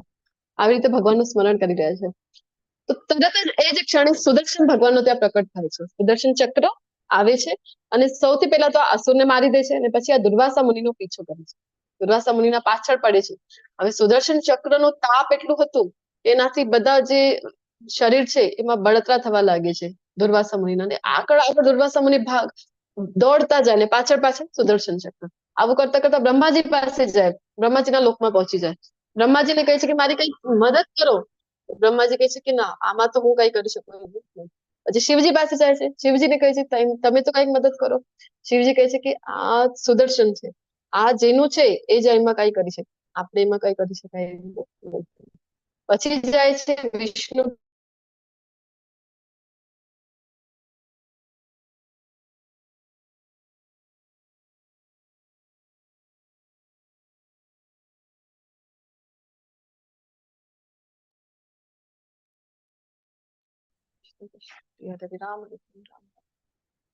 તો પછી એ સમયે જયારે એ કહે છે વિષ્ણુ પાસે જાય છે તો વિષ્ણુજી એમને કહે છે કે આવો પધારો, બેસો, શું લેશો તમે, કઈક ઠંડો ગરમ શું મંગાવો તમારી માટે? તો ત્યારે એ દુર્વાસા મુનિ કહે છે આ ભગવાન આ બધું રહેવા તો તમારા સુદર્શનને જો મારી પાછળ પડ્યું છે એનું કઈક કરો. પછી ત્યારે ભગવાન કહે છે કે હું તો કઈ કરી શકતો નથી, તમે મારા ભક્તને હેરાન કર્યો છે. તો આ સુદર્શન છે ને એ પોતે પણ વૈષ્ણવ છે, તો એ તરત જ મારી આજ્ઞા લીધા વિના જ મારા ભક્તની સહાયતા કરવા માટે દોડી પડ્યો છે. તો હવે એમાં હું કઈ કરી શકું એવું નથી. તો શ્રીમદ ભાગવતમમાં માત્ર આ એક જ પ્રસંગ જોવા મળે છે કે જ્યાં વિષ્ણુના શરણે કોઈ ગયો હોય અને વિષ્ણુએ ભગવાને એની સહાયતા કરી ન હોય. એમ આ દાખલો આપણને જોવા મળે છે દુર્વાસા મુનિ વાળો. કારણ કે ભગવાન ત્યાં કહે છે શ્રીમદ ભાગવતમમાં અહમ ભક્ત પરાધીનો, હું તો મારા ભક્તોને આધીન છું. તો ત્યાં પછી દુર્વાસા મુનિ કહે છે તો હવે શું કરવું મારે? તો કહે છે કે એ તો જેના માટે આવ્યો છે સુદર્શન એની શાણે જાઓ તમે. તો પછી ફરીથી અમરીશ મહારાજ પાસે આવે છે ને એમની ક્ષમા યાચના કરે છે. તો એ સમય પછી ભગવાનના ભક્ત છે અમરીશ મહારાજ, તો શું કહે છે? ભગવાનને પ્રાર્થના કરે છે, હે ભગવાન, મેં જીવન દરમિયાન આખા મારા જીવન દરમિયાન જે કંઈ પણ તમારી ભક્તિની સેવાઓ કરી છે એનું જે કંઈ પણ ફળ હશે એ ફળના બદલામાં હું તમારી પાસેથી માંગુ છું. શું માંગુ છું? દુર્વાસા મુનિના પ્રાણનું રક્ષણ માંગુ છું.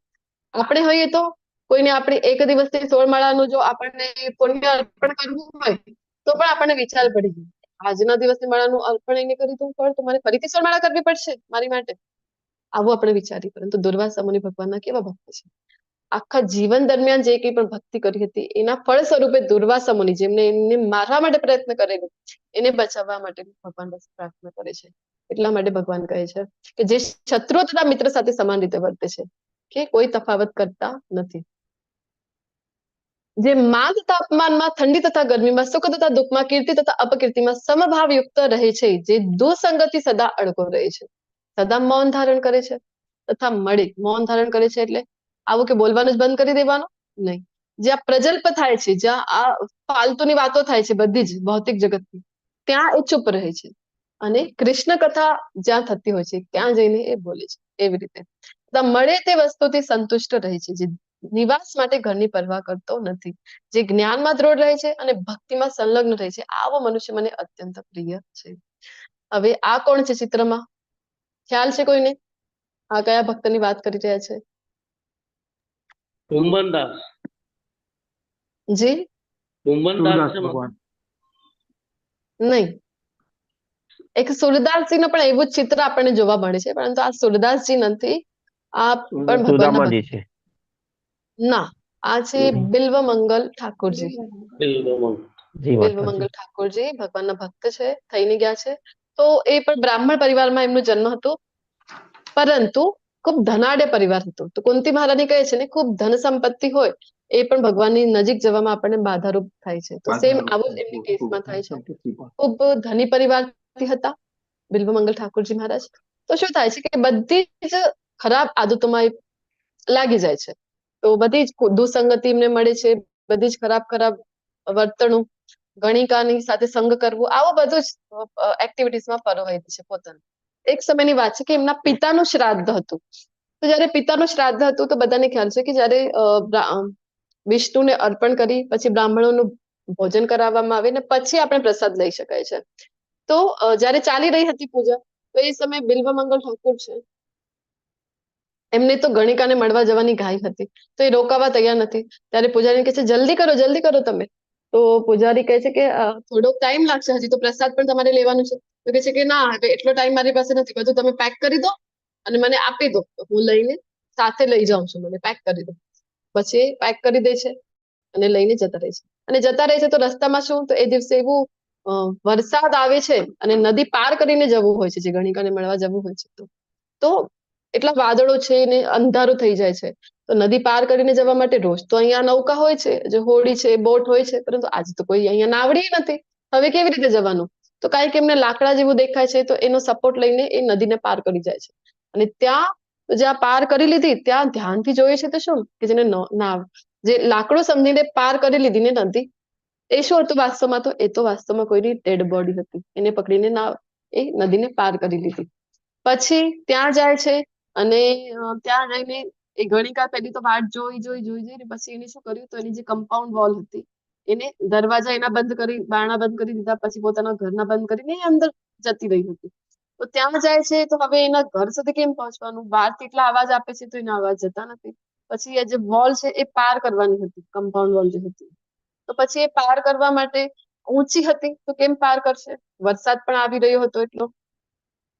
તો રસ્સી મળે છે, તો રસ્સીની સહાયતાથી વોલને પાર કરીને બીજી બાજુ જયારે કૂદકો મારે છે, તો જોઈ છે તો શું, જેને રસ્સી સમજીને ગયા હતા એ તો વીજળી ચમકે છે, તો એ પ્રકાશમાં જોઈ છે તો એ તો સાપ હતું, સર્પ હતું.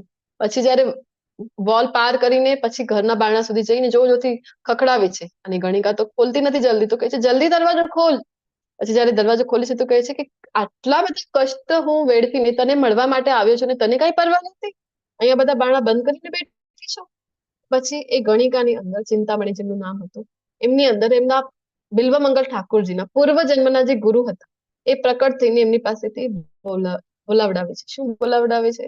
કે આટલો કષ્ટ તમે મારા માટે સહન કરીને આવ્યા છો, આટલો જ જો કષ્ટ તમે, આટલો જો જે કે પર તમે મહેનત કરી છે એ જો તમે ભગવાન માટે કરી હોત તો ક્યારથી તમે તો વૈકુંઠ ધામની પ્રાપ્તિ થઈ જાત.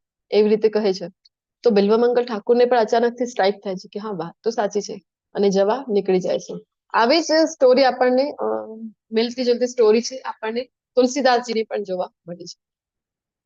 ત્યાંથી નીકળી જાય છે વૃંદાવન જવા માટે, અને રસ્તામાં શું થાય છે, પૂર્વ કર્મ એવા હોય છે ને, તો જેના લીધે ફરીથી મન છે એ વિચલિત થઈ જાય છે.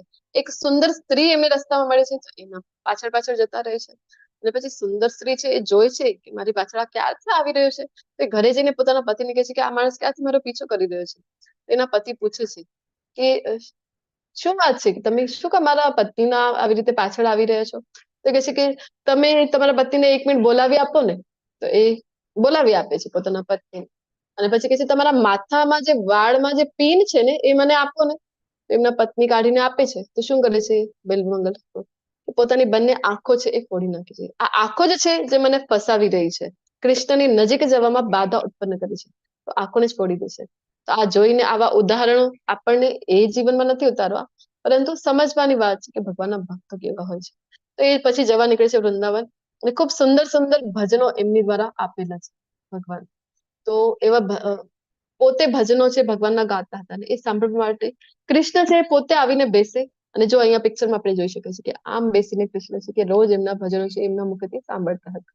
કૃષ્ણને પોતાના ભક્ત અત્યંત પ્રિય છે. તો મુક્તિની જે દેવી છે એ પોતે સાક્ષાત આવતી હતી એમને લઈ જવા માટે, પરંતુ બિલ્વમંગલ ઠાકોર શું કહેતા હતા કે ના, મુક્તિ નથી જોઈતી, મને તો કૃષ્ણની ભક્તિ જોઈએ છે. તો ભગવાનના ભક્ત એવા હોય છે કે મુક્તિને પણ ઠોકર મારે છે, 700 વર્ષ સુધી વૃંદાવનમાં રહે છે અને કૃષ્ણની સેવા કરે છે.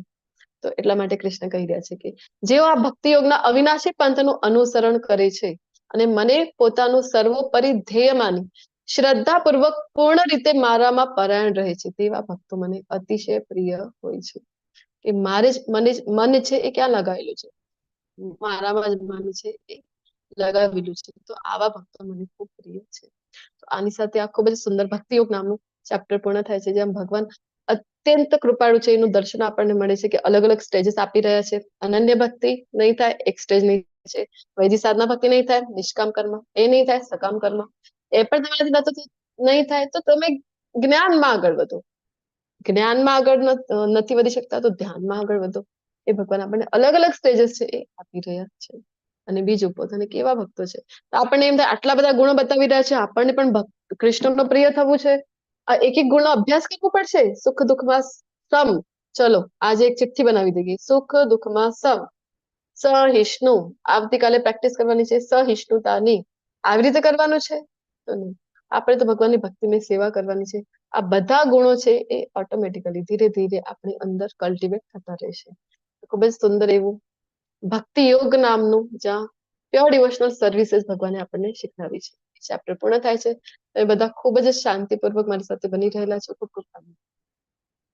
વાંછા કલ્પતરુભ્યશ્ચ કૃપા સિંધુભ્ય એવ ચ પતિતાનાં પાવનેભ્યો વૈષ્ણવેભ્યો નમો નમઃ. હરે કૃષ્ણ કૃષ્ણ કૃષ્ણ હરે હરે, હરે રામ હરે રામ હરે રામ, રામ રામ હરે હરે. હરે હરે હરે.